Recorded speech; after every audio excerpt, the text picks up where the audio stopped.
खलीफा हारू रशीद के शासनकाल में एक गरीब मजदूर रहता था जिसका नाम हिंदबाद था। एक दिन जब बहुत गर्मी पड़ रही थी, वह एक भारी बोझा उठाकर शहर के एक भाग से दूसरे भाग में जा रहा था। रास्ते में थककर उसने एक गली में, जिसमें गुलाब जल का छिड़काव किया हुआ था और जहां ठंडी हवा आ रही थी, उतारा और एक बड़े से घर की दीवार के साए में सुस्ताने के लिए बैठ गया। उस घर से इत्र, फुलेल और नाना प्रकार की अन्य सुगंधियां आ रही थीं। इसके साथ ही एक ओर से पक्षियों का मनोहर कलरव सुनाई दे रहा था और दूसरी ओर, जहां रसोई घर था, नाना प्रकार के व्यंजनों के पकने की सुगंध आ रही थी। उसने सोचा कि यह तो किसी बहुत बड़े आदमी का मकान मालूम होता है, जानना चाहिए कि किसका है। मकान के दरवाजे से कई सेवक आ जा रहे थे। मजदूर ने उनमें से एक से पूछा कि इस घर का स्वामी कौन है। सेवक ने कहा, बड़े आश्चर्य की बात है, तू बगदाद का निवासी है और इस घर के परम प्रसिद्ध मालिक को नहीं जानता। यह घर सिंदबाद जहाजी का है, जो लाखों बल्कि करोड़ों की संपत्ति का मालिक है। हिंदबाद ने यह सुनकर आकाश की ओर हाथ उठाए और कहा, हे संसार को उत्पन्न करने वाले और पालने वाले भगवान, यह क्या अन्याय है।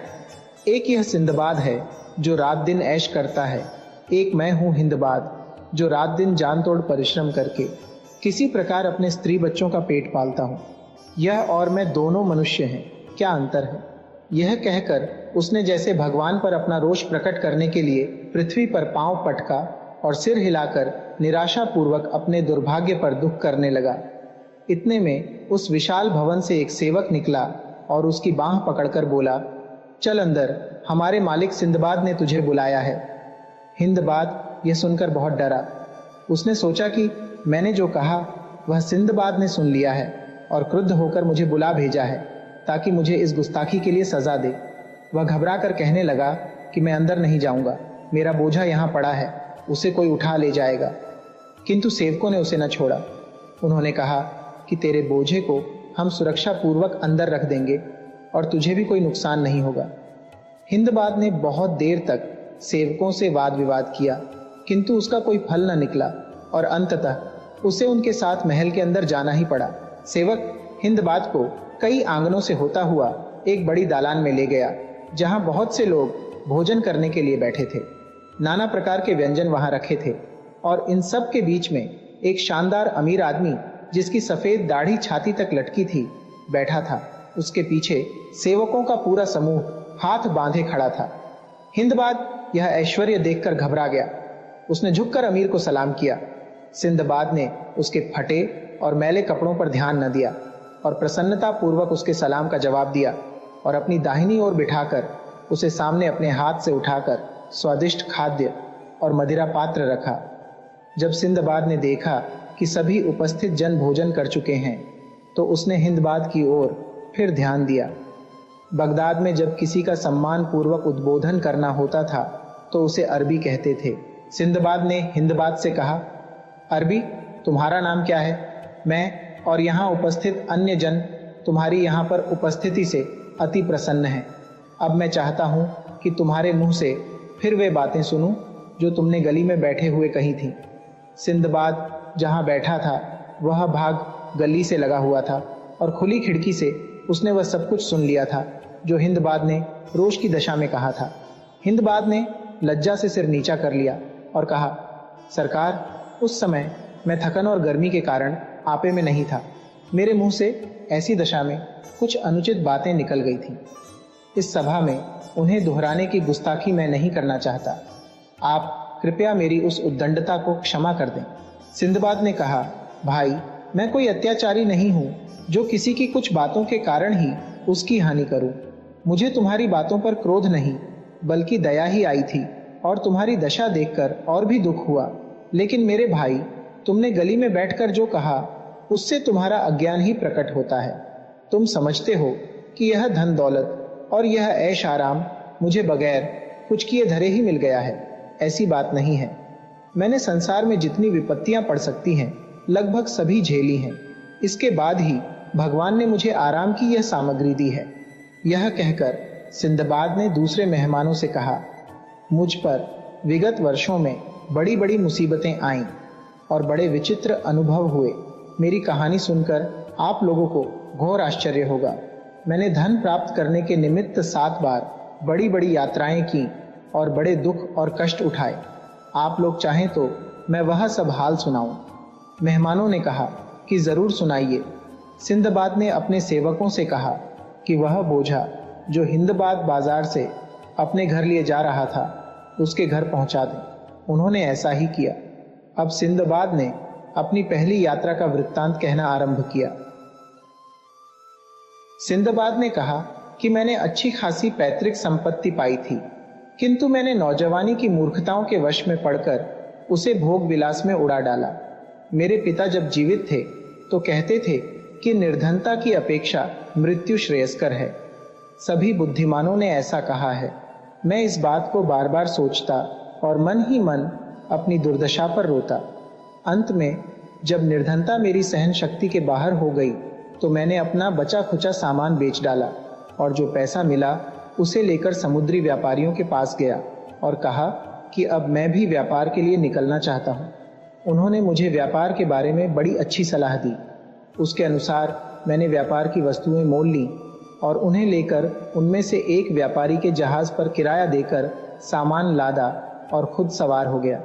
जहाज अपनी व्यापार यात्रा पर चल पड़ा। जहाज फारस की खाड़ी में से होकर फारस देश में पहुंचा, जो अरब के बाईं ओर बसा है और हिंदुस्तान के पश्चिम की ओर। फारस की खाड़ी लंबाई में 2500 मील और चौड़ाई में 70 मील थी। मुझे समुद्री यात्रा का अभ्यास नहीं था, इसीलिए कई दिनों तक मैं समुद्री बीमारी से ग्रस्त रहा। फिर अच्छा हो गया। रास्ते में हमें कई टापू मिले जहां हम लोगों ने माल खरीदा और बेचा। एक दिन हमारा जहाज पाल उड़ाए हुए जा रहा था, तभी हमारे सामने एक हरा भरा सुंदर द्वीप दिखाई दिया। कप्तान ने जहाज के पाल उतरवा लिए और लंगर डाल दिए और कहा कि जिन लोगों का जी चाहे वे इस द्वीप की सैर कराए। मैं और कई अन्य व्यापारी जो जहाज पर बैठे बैठे ऊब गए थे, खाने का सामान लेकर उस द्वीप पर नाव द्वारा चले गए, किंतु वह द्वीप उस समय हिलने लगा जब हमने खाना पकाने के लिए आग जलाई। ये देखकर व्यापारी चिल्लाने लगे कि भागकर जहाज पर चलो, ये टापू नहीं एक बड़ी मछली की पीठ है। सब लोग कूद कूद कर जहाज की छोटी नाव पर बैठ गए। मैं अकुशलता के कारण ऐसा न कर सका। नाव जहाज की ओर चल पड़ी। इधर मछली ने, जो हमारे आग जलाने से जाग गई थी, पानी में गोता लगाया। मैं समुद्र में बहने लगा। मेरे हाथ में सिर्फ एक लकड़ी थी जिसे मैं जलाने के लिए लाया था। उसी के सहारे समुद्र में तैरने लगा। मैं जहाज तक पहुंच पाऊं इससे पहले ही जहाज लंगर उठाकर चल दिया। मैं पूरे एक दिन और एक रात उस अथाह जल में तैरता रहा। थकन ने मेरी सारी शक्ति हर ली और मैं तैरने के लिए हाथ पांव चलाने के योग्य भी न रहा। मैं डूबने ही वाला था कि एक बड़ी समुद्री लहर ने मुझे उछालकर किनारे पर फेंक दिया। किंतु किनारा समतल नहीं था, बल्कि खड़े ढलवान का था। मैं किसी प्रकार मरता गिरता वृक्षों की जड़ें पकड़ता हुआ ऊपर पहुंचा और मुर्दे की भांति जमीन पर गिर रहा। जब सूर्योदय हुआ तो मेरा भूख से बुरा हाल हो गया। पैरों से चलने की शक्ति नहीं थी, इसलिए घुटनों के बल घिसटता हुआ चला। सौभाग्य से कुछ ही दूर पर मुझे मीठे पानी का एक सोता मिला, जिसका पानी पीकर मुझ में जान आई। मैंने तलाश करके कुछ मीठे फल और खाने लायक पत्तियां भी पाली और उनसे पेट भर लिया। फिर मैं द्वीप में इधर उधर घूमने लगा। मैंने एक घोड़ी चढ़ती देखी, बहुत सुंदर थी, किंतु पास जाकर देखा तो पाया कि खूंटे से बंधी थी। फिर पृथ्वी के नीचे से मुझे कुछ मनुष्यों के बोलने की आवाज आई और कुछ देर में एक आदमी जमीन से निकलकर मेरे पास आकर पूछने लगा कि तुम कौन हो, क्या करने आए हो। मैंने उसे अपना हाल बताया तो वह मुझे पकड़कर तहखाने में ले गया। वहाँ कई मनुष्य और थे। उन्होंने मुझे खाने को दिया। मैंने उनसे पूछा कि तुम लोग इस निर्जन द्वीप में तहखाने में बैठे क्या कर रहे हो। उन्होंने बताया, हम लोग बादशाह के साइस हैं। इस द्वीप के स्वामी बादशाह वर्ष भर में एक बार यहाँ अपनी अच्छी घोड़ियाँ भेजते हैं ताकि उन्हें दरियाई घोड़ों से गाभिन कराया जाए। इस तरह जो बछेड़े पैदा होते हैं वे राजघराने के लोगों की सवारी के काम आते हैं। हम घोड़ियों को यहाँ बांध देते हैं और छुपकर बैठ जाते हैं। दरियाई घोड़े की आदत होती है कि वह संभोग के बाद घोड़ी को मार डालता है। जब वह घोड़ा संभोग के बाद हमारी घोड़ी को मारना चाहता है तो हम लोग तहखाने से बाहर निकलकर चिल्लाते हुए उसकी ओर दौड़ते हैं। घोड़ा हमारा शब्द सुनकर भाग जाता है और समुद्र में डुबकी लगा लेता है। कल हम लोग अपनी राजधानी को वापस होंगे। मैंने उनसे कहा कि मैं भी तुम लोगों के साथ चलूंगा, क्योंकि इस द्वीप से तो किसी तरह खुद अपने देश को जा नहीं सकता। हम लोग बातचीत कर ही रहे थे कि दरियाई घोड़ा समुद्र से निकला और घोड़ी से संभोग करके वह उसे मार ही डालना चाहता था कि साइस लोग चिल्लाते हुए दौड़े और घोड़ा भागकर समुद्र में जा छुपा। दूसरे दिन वे सारी घोड़ियों को इकट्ठा करके राजधानी में आए। मैं भी उनके साथ चला गया। उन्होंने मुझे अपने बादशाह के सामने पेश किया। उसके पूछने पर मैंने अपना सारा हाल कहा। उसे मुझ पर बड़ी दया आई। उसने अपने सेवकों को आज्ञा दी कि इस आदमी को आराम से रखो। अतएव मैं सुख सुविधा पूर्वक रहने लगा। मैं वहां व्यापारियों और बाहर से आने वाले लोगों से मिलता रहता था, ताकि कोई ऐसा मनुष्य मिले जिसकी सहायता से मैं बगदाद पहुंचूं। वह नगर काफी बड़ा और सुंदर था और प्रतिदिन कई देशों के जहाज उसके बंदरगाह पर लंगर डालते थे। हिंदुस्तान तथा अन्य कई देशों के लोग मुझसे मिलते रहते और मेरे देश की रीति रस्मों के बारे में पूछते रहते और मैं उनसे उनके देश की बातें पूछता। बादशाह के राज्य में एक सील नाम का द्वीप था। उसके बारे में सुना था कि वहां से रात दिन ढोल बजने की ध्वनि आया करती है। जहाजियों ने मुझे यह भी बताया कि वहां के मुसलमानों का विश्वास है कि सृष्टि के अंतकाल में एक अधार्मिक और झूठा आदमी पैदा होगा जो यह दावा करेगा कि मैं ही ईश्वर हूं। वह काना होगा और गधा उसकी सवारी होगी। मैं एक बार वह द्वीप देखने भी गया। रास्ते में समुद्र में मैंने विशालकाय मछलियां देखी। वे 100-100 हाथ लंबी थीं, बल्कि उनमें से कुछ तो 200-200 हाथ लंबी थीं। उन्हें देखकर डर लगता था, किंतु वे स्वयं इतनी डरपोक थीं कि तख्ते पर आवाज करने से ही भाग जाती थीं। एक और तरह की मछली भी मैंने देखी। उसकी लंबाई 1 हाथ से अधिक न थी, किंतु उसका मुंह उल्लू का सा था। मैं इसी प्रकार बहुत समय तक सैर सपाटा करता रहा। एक दिन मैं उस नगर के बंदरगाह पर खड़ा था। वहां एक जहाज ने लंगर डाला और उसमें कई व्यापारी व्यापार वस्तुओं की गठरियां लेकर उतरे। गठरियां जहाज के ऊपरी तख्ते पर जमा थीं और तट से साफ दिखाई देती थीं। अचानक एक गठरी पर मेरी नजर पड़ी जिस पर मेरा नाम लिखा था। मैं पहचान गया कि यह वही गठरी है जिसे मैंने बसरा में जहाज पर लादा था। मैं जहाज के कप्तान के पास गया। उसने समझ लिया था कि मैं डूब चुका हूं। वैसे भी इतने दिनों की मुसीबतों और चिंता के कारण मेरी सूरत बदल गई थी, इसलिए वह मुझे पहचान न सका। मैंने उससे पूछा कि यह लावारिस सी लगने वाली गठरी कैसी है। उसने कहा, हमारे जहाज पर बगदाद का एक व्यापारी सिंदबाद था। हम एक रोज समुद्र के बीच में थे कि एक छोटा सा टापू दिखाई दिया और कुछ व्यापारी उस पर उतर गए। वास्तव में वह टापू न था, बल्कि एक बहुत बड़ी मछली की पीठ थी जो सागर तल पर आकर सो गई थी। जब व्यापारियों ने खाना बनाने के लिए उस पर आग जलाई तो पहले तो वह हिली, फिर समुद्र में गोता लगा गई। सारे व्यापारी नाव पर या तैरकर जहाज पर आ गए, किंतु बेचारा सिंदबाद वहीं डूब गया। ये गठरियां उसकी ही हैं। अब मैंने इरादा किया है इस गठरी का माल बेच दूं और इसका जो दाम मिले उसे बगदाद में सिंदबाद के परिवार वालों के पास पहुंचा दूं। मैंने उससे कहा कि जिस सिंदबाद को तुम मरा समझ रहे हो वह मैं ही हूं और यह गठरी तथा इसके साथ की गठरियां मेरी ही हैं। उसने कहा, अच्छे रहे, मेरे आदमी का माल हथियाने के लिए खुद सिंदबाद बन गए। वैसे तो शक्ल सूरत से भोले लगते हो, मगर यह क्या सूझी है कि इतना बड़ा छल करने को तैयार हो गए। मैंने स्वयं सिंदबाद को डूबते देखा है। इसके अतिरिक्त कई व्यापारी भी साक्षी हैं कि वह डूब गया है। मैं तुम्हारी बात पर कैसे विश्वास करूं? मैंने कहा, भाई कुछ सोच समझकर बात करो। तुमने मेरा हाल तो सुना ही नहीं और मुझे झूठा बना दिया। उसने कहा, अच्छा बताओ अपना हाल। मैंने सारा हाल बताया कि किस प्रकार लकड़ी के सहारे तैरता रहा और 24 घंटे समुद्र में तैरने के बाद निर्जन द्वीप में पहुंचा और किस तरह से बादशाह के साइसों ने मुझे वहां से लाकर बादशाह के सामने पेश किया। कप्तान को पहले तो मेरी कहानी पर विश्वास न हुआ, फिर उसने ध्यानपूर्वक मुझे देखा और अन्य व्यापारियों को भी मुझे दिखाया। सभी ने कुछ देर में मुझे पहचान लिया और कहा कि वास्तव में यह सिंदबाद ही है। सब लोग मुझ नया जीवन पाने पर बधाई और भगवान को धन्यवाद देने लगे। कप्तान ने मुझे गले लगाकर कहा, ईश्वर की बड़ी दया है कि तुम बच गए। अब तुम अपना माल संभालो। और इसे जिस प्रकार चाहो बेचो। मैंने कप्तान की ईमानदारी की बड़ी प्रशंसा की और कहा कि मेरे माल में से थोड़ा सा तुम भी ले लो, किंतु उसने कुछ भी नहीं लिया, सारा माल मुझे दे दिया। मैंने अपने सामान में से कुछ सुंदर और बहुमूल्य वस्तुएं बादशाह को भेंट की। उसने पूछा, तुझे यह मूल्यवान वस्तुएं कहाँ से मिली? मैंने उसे पूरा हाल सुनाया। वह यह सुनकर बहुत खुश हुआ। उसने मेरी भेंट सहर्ष स्वीकार कर ली और उसके बदले में उनसे कहीं अधिक मूल्यवान वस्तुएं मुझे दे दी। मैं उससे विदा होकर फिर जहाज पर आया और अपना माल बेचकर उस देश की पैदावार यथा चंदन, आबनूस, कपूर, जायफल, लौंग, काली मिर्च आदि ली और फिर जहाज पर सवार हो गया। कई देशों और टापुओं से होता हुआ हमारा जहाज बसरा के बंदरगाह पर पहुंचा। वहां से स्थल मार्ग से बगदाद आया। इस व्यापार में मुझे 1,00,000 दीनार का लाभ हुआ। मैं अपने परिवार वालों और बंधु बांधवों से मिलकर बड़ा प्रसन्न हुआ।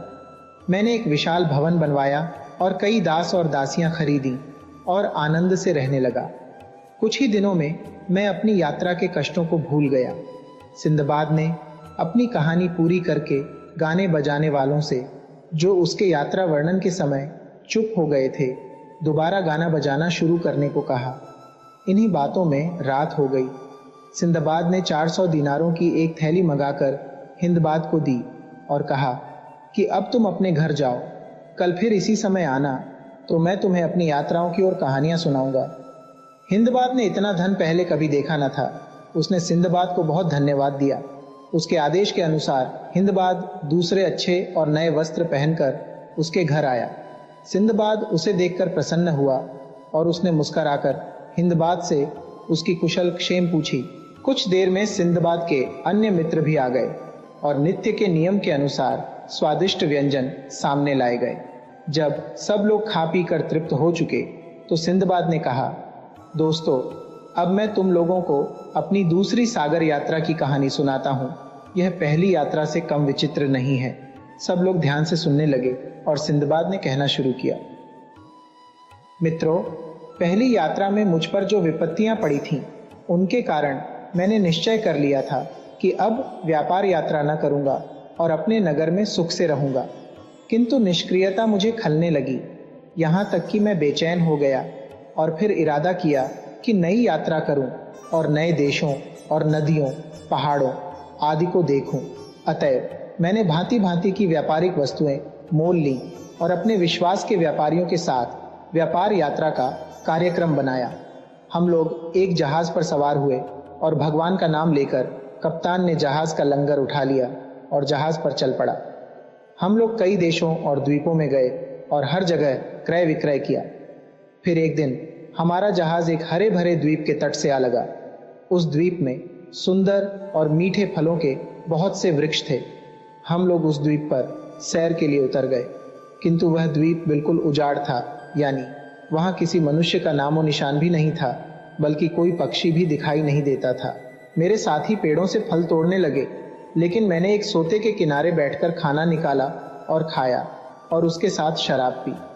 शराब कुछ अधिक हो गई और मैं सो गया तो बहुत समय तक सोता ही रहा। जब आंख खुली तो देखा कि मेरा कोई साथी वहां नहीं है और हमारा जहाज भी पाल उड़ाता हुआ समुद्र में आगे जा रहा है। कुछ ही क्षणों में जहाज मेरी आंखों से ओझल हो गया। मैंने यह देखा तो हतप्रभ रह गया। मुझे उस समय जो दुख और संताप हुआ उसका मैं वर्णन नहीं कर सकता। मुझे विश्वास हो गया कि इसी उजाड़ द्वीप में मैं मर जाऊंगा और मेरी खबर लेने वाला भी कोई न रहेगा। मैं चिल्ला चिल्ला कर रोने लगा और सिर और छाती पीटने लगा। मैं अपने को बार बार धिक्कारता कि कमबख्त, तुझ पर पहली यात्रा ही में क्या कम विपत्तियां पड़ी थीं कि दोबारा यह मुसीबत मोल ले ली, लेकिन कब तक रोता पीटता। अंत में भगवान का नाम लेकर उठा और इधर उधर घूमने लगा कि कोई राह मिले तो जाऊं। कोई रास्ता न दिखाई दिया तो मैं एक ऊंचे पेड़ पर चढ़ गया कि शायद इधर उधर कोई ऐसी जगह मिले जहां रात काटूं। किंतु द्वीप के पेड़ों, समुद्र के जल और आकाश के अतिरिक्त कुछ न देख सका। कुछ देर बाद टापू पर मुझे दूर पर एक सफेद चीज दिखाई दी। मैंने सोचा कि शायद वहीं ठिकाना मिले, यद्यपि समझ में नहीं आता था कि वह क्या है। मैं पेड़ से उतरा और अपना बचा खुचा खाना लेकर उस सफेद चीज के पास पहुंचा। वह एक बड़े गुंबद सा था, लेकिन उसका कोई दरवाजा न था। वह चिकनी चीज थी जिस पर चढ़ा भी नहीं जा सकता था। उसके चारों ओर घूमने में 50 कदम होते थे। अचानक मैंने देखा कि अंधेरा हो गया। मुझे आश्चर्य हुआ कि यह शाम का समय तो है नहीं, अंधेरा कैसे हो गया। फिर मैंने देखा कि एक विशालकाय पक्षी, जो मेरे अनुमान में भी पहले नहीं आ सकता था, मेरी तरफ उड़ा आता है। मैं उसे देखकर भयभीत हुआ।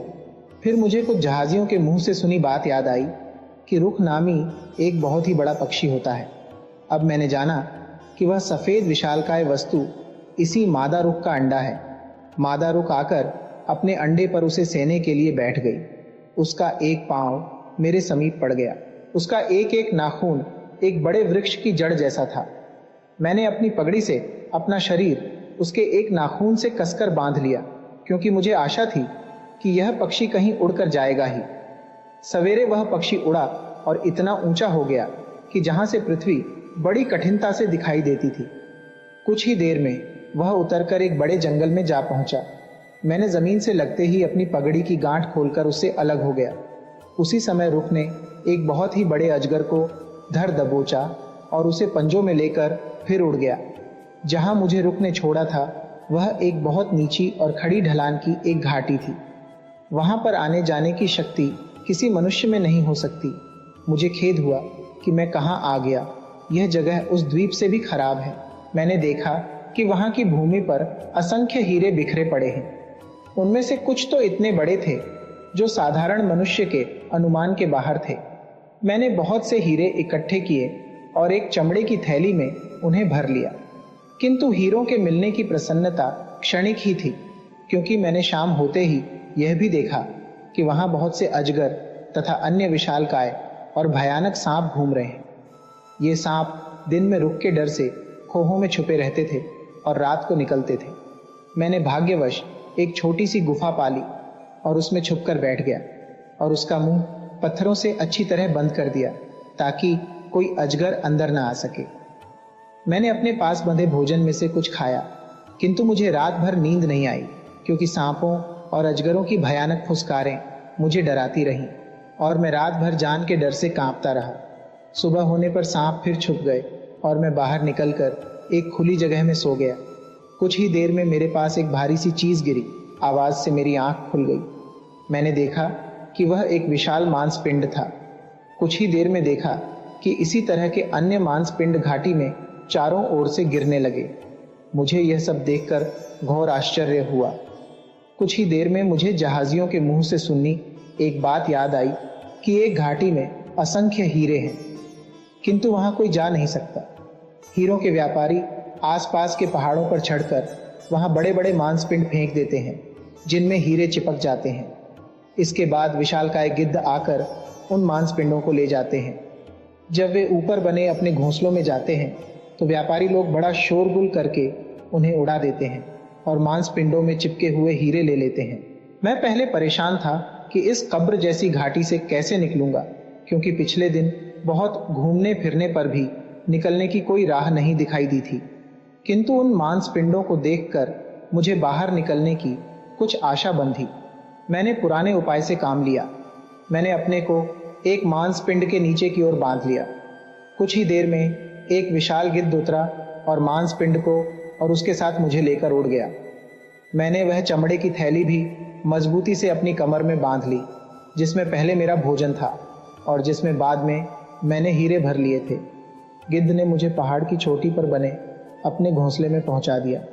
मैंने तुरंत स्वयं को मांस खंड से अलग कर लिया। उसी समय बहुत से व्यापारी शोरगुल करते हुए आए और बड़ा गिद्ध डरकर भाग गया। उन व्यापारियों में से एक की दृष्टि मुझ पर पड़ी।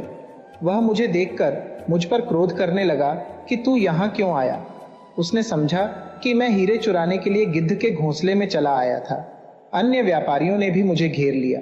मैंने कहा कि भाइयों, आप लोग मेरी कहानी सुनेंगे तो मुझ पर क्रोध करने के बजाय मुझ पर दया ही करेंगे। मेरे पास बहुत से हीरे इस थैली में हैं। वे सारे हीरे मैं आप लोगों को दे दूंगा। यह कहकर मैंने अपनी सारी कहानी उन लोगों को सुनाई और उन सबों को मेरी विचित्र कथा और संकटों से बचकर निकलने पर बड़ा आश्चर्य हुआ। व्यापारियों का नियम था कि एक एक गिद्ध के घोंसले को एक एक व्यापारी चुन लेता था। वहां से मिले हीरों पर उसके सिवा किसी का अधिकार नहीं होता था। इसीलिए वह व्यापारी जिसके हिस्से में वह घोंसला था मुझ पर क्रोध कर रहा था। मैंने अपनी थैली उलट दी। सब लोगों की आंखें आश्चर्य से फट गईं, क्योंकि मैंने कई बहुत बड़े बड़े हीरे भी भर लिए थे। मैंने उस व्यापारी से जिसके हिस्से में वह घोंसला था कहा कि आप यह सारे हीरे ले लीजिए। उसने कहा कि यह हीरे तुम्हारे हैं, मैं इनमें से कुछ न लूंगा। किंतु जब मैंने बहुत जोर दिया तो उसने एक बड़ा हीरा और 2-4 छोटे हीरे ले लिए और कहा कि इतना धन मुझे सारी जिंदगी आराम से रहने को काफी है और मुझे दोबारा यहाँ आने और हीरे प्राप्त करने की आवश्यकता नहीं पड़ेगी। रात मैंने उन्हीं व्यापारियों के साथ गुजारी। उन्होंने मुझसे विस्तार से मेरी कहानी जाननी चाही और मैंने सारे अनुभवों का उनसे वर्णन किया। मुझे अपने सौभाग्य पर स्वयं जैसे विश्वास नहीं हो रहा था। दूसरे दिन उन्हीं व्यापारियों के साथ रूहा नामी द्वीप में पहुंचा। यहाँ पर भी बड़े बड़े सांप भरे पड़े थे। हम लोगों का भाग्य अच्छा था कि उन सांपों से हमें कोई क्षति नहीं हुई। रूहा द्वीप में कपूर के बहुत बड़े पेड़ थे। कपूर के पेड़ की टहनियों को छुरी से चीरकर नीचे एक बर्तन रख देते। पेड़ का रस निकलकर बर्तन में जमा हो जाता है और जमकर यही कपूर कहलाता है। पूरा रस निकल जाने पर वह टहनी मुरझाकर सूख जाती है। कपूर का पेड़ इतना बड़ा होता है कि उसकी छाया में 100 आदमी बैठ सकते हैं।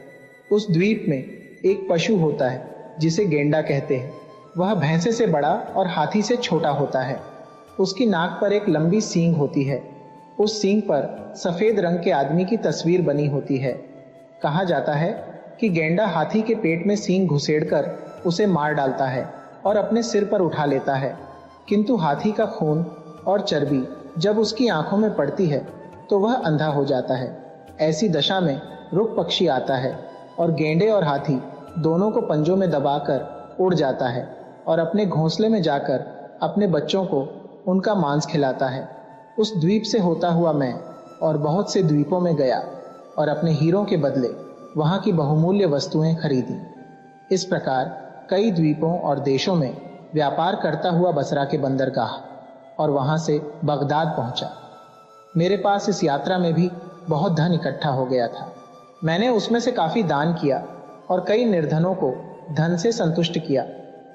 अपनी दूसरी सागर यात्रा का वृत्तांत समाप्त करके सिंदबाद ने हिंदबाद को 400 दीनारें देकर विदा किया और कहा कि कल इसी समय यहां आना तो तुम्हें अपनी तीसरी सागर यात्रा का वृत्तांत सुनाऊंगा। यह सुनकर हिंदबाद भी उसे धन्यवाद देकर विदा हुआ और अन्य उपस्थित लोग भी। तीसरे दिन नियत समय पर हिंदबाद तथा अन्य मित्रगण सिंदबाद के घर आए।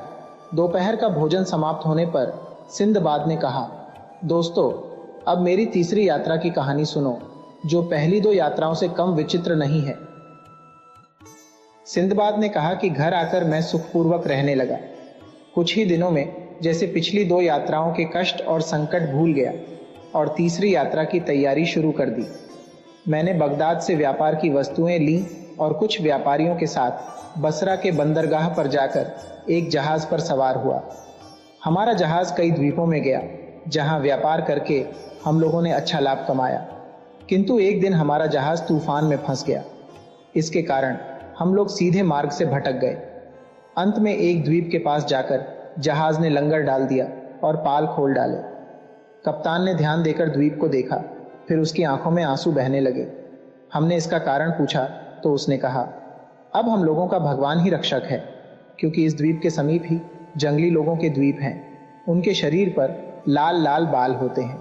इन वनवासियों से भटके हुए जहाजियों पर बड़े बड़े संकट आए हैं। वे हम लोगों से आकार में छोटे हैं, किंतु हम उनके आगे विवश हैं। यदि उनमें से एक भी हमारे हाथ से मारा जाए तो वे हमें चींटियों की तरह चारों ओर से घेर लेंगे और हमारा सफाया कर देंगे। हम सब लोग इस बात को सुनकर बहुत घबराए, किंतु कर ही क्या सकते थे। कुछ देर में जैसा कप्तान ने कहा था वैसा ही हुआ। जंगली लोगों का एक बड़ा समूह, जिनके शरीर छोटे छोटे थे और लाल रंग के बालों से भरे हुए थे, तट पर आए और तैरकर जहाज के चारों ओर आ गए। वे अपनी भाषा में कुछ कहने लगे, किंतु वह हमारी समझ में नहीं आया। वे बंदरों की तरह आसानी से जहाज पर चढ़ आए। उन्होंने पालों को लपेट दिया और लंगर की रस्सी काटकर जहाज को किनारे पर खींच लाए। उन्होंने हमें जहाज से उतार लिया और घसीटते हुए अपने द्वीप में ले गए। उस द्वीप के निकट कोई जहाज उनके डर से नहीं आता था, किंतु हमारी तो मौत ही हमें घसीट लाई थी। उन्होंने हमें एक घर के अंदर बंद कर दिया। हमने देखा कि आंगन में मनुष्यों की हड्डियों का एक ढेर जमा है और बहुत सी मोटी लोहे की छड़ें रखी हैं।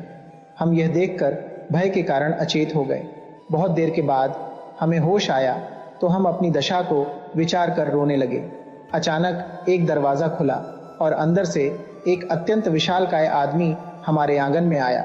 उसका शरीर ताड़ की तरह था और मुंह घोड़े की तरह। उसके केवल एक ही आंख थी जो माथे के बीच में थी और अंगारे की तरह दहक रही थी। उसके दांत बहुत बड़े और नुकीले थे और उसके मुख से बाहर निकले हुए थे। उसका निचला होंठ इतना बड़ा था कि उसकी छाती तक लटकता था। उसके कान हाथी जैसे थे और उसके कंधों को ढंके हुए थे और उसके नाखून बड़े कड़े और घुमावदार थे, जैसे शिकारी जानवरों के होते हैं। हम सब उस राक्षस को देखकर एक बार फिर गश खा गए। जब हम होश में आए तो देखा कि राक्षस हम लोगों के पास ही खड़ा है और हमें देख रहा है। फिर वह हमारे ओर निकट आया और हम में से एक एक को उठाकर हाथ में घुमा फिराकर देखने लगा, जैसे कसाई लोग बकरियों और भेड़ों को उनकी मोटाई का अंदाज लगाने के लिए देखते हैं। सबसे पहले उसने मुझे पकड़ा, लेकिन दुबला पतला देखकर रख दिया। फिर उसने हर एक को इसी तरह देखा और अंत में कप्तान को सबसे मोटा ताज़ा पाकर उसे एक हाथ से पकड़ा और दूसरे हाथ से एक छड़ उसके शरीर में आर पार कर दी और फिर आग जलाकर कप्तान को भून कर खा गया। फिर अंदर जाकर सो गया।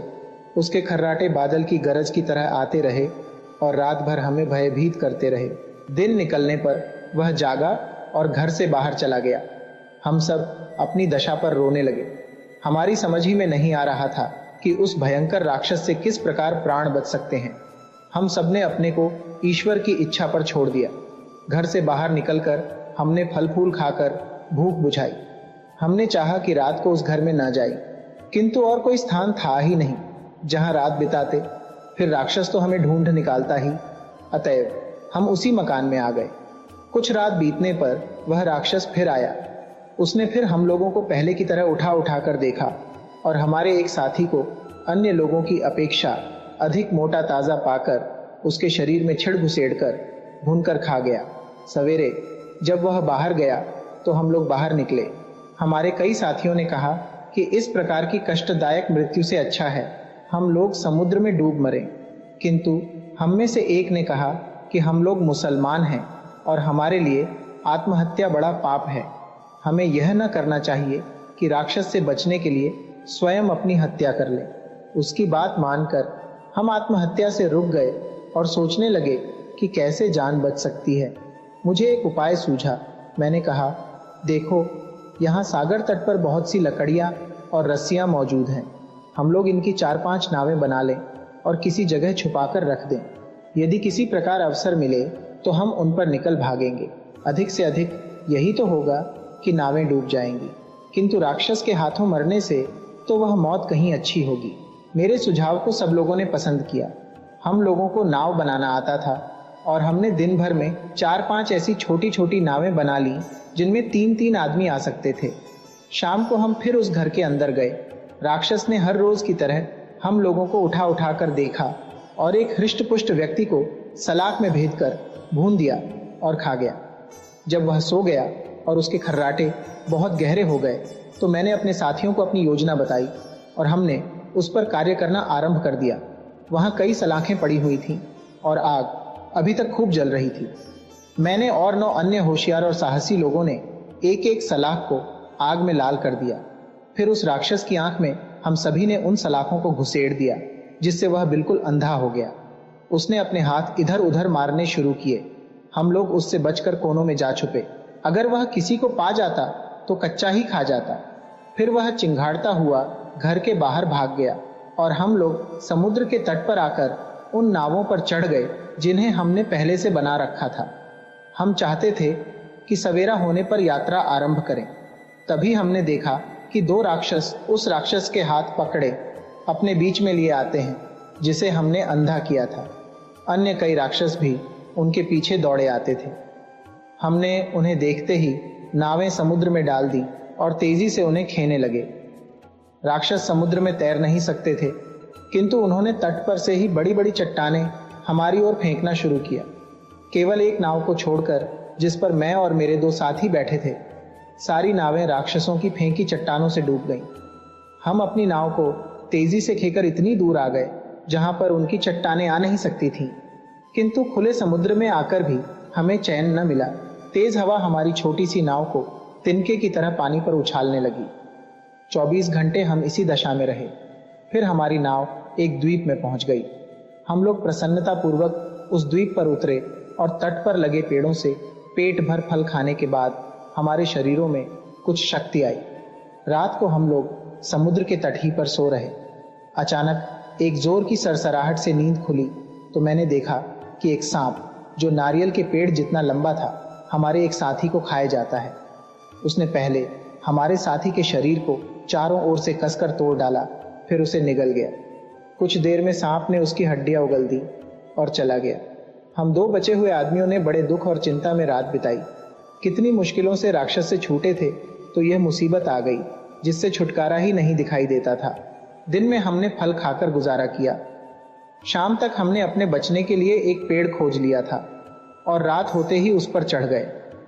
मैं तो वृक्ष पर काफी ऊंचे पहुंच गया था, किंतु मेरा साथी उतने ऊंचे न जा सका और नीचे की एक मोटी डाल पर लेट गया। सांप फिर रात को आया। पेड़ की जड़ पर पहुंचकर उसने अपना शरीर ऊंचा किया और मेरे साथी को पकड़कर खा गया और फिर वहां से चला गया। मैं सारी रात भय से अधमरा सा रहा। सूर्योदय होने पर मैं पेड़ से उतरा और फिर कुछ फल आदि खाकर पेट भरा। मुझे विश्वास था कि आज मैं अवश्य ही उस सांप का ग्रास बनूंगा, क्योंकि उसने मुझे देख तो लिया ही है। मैंने काफी सोच विचार के बाद यह तरकीब निकाली कि पेड़ के चारों ओर ढेर सारी कंटीली झाड़ियां रख दी और ऊपर भी कांटों की ऐसी ओट कर ली कि किसी को दिखाई न दूं। रात को सांप आया। वह झाड़ियों के कारण पेड़ की जड़ तक न पहुंच पाया, किंतु सारी रात घात लगाकर बैठा रहा।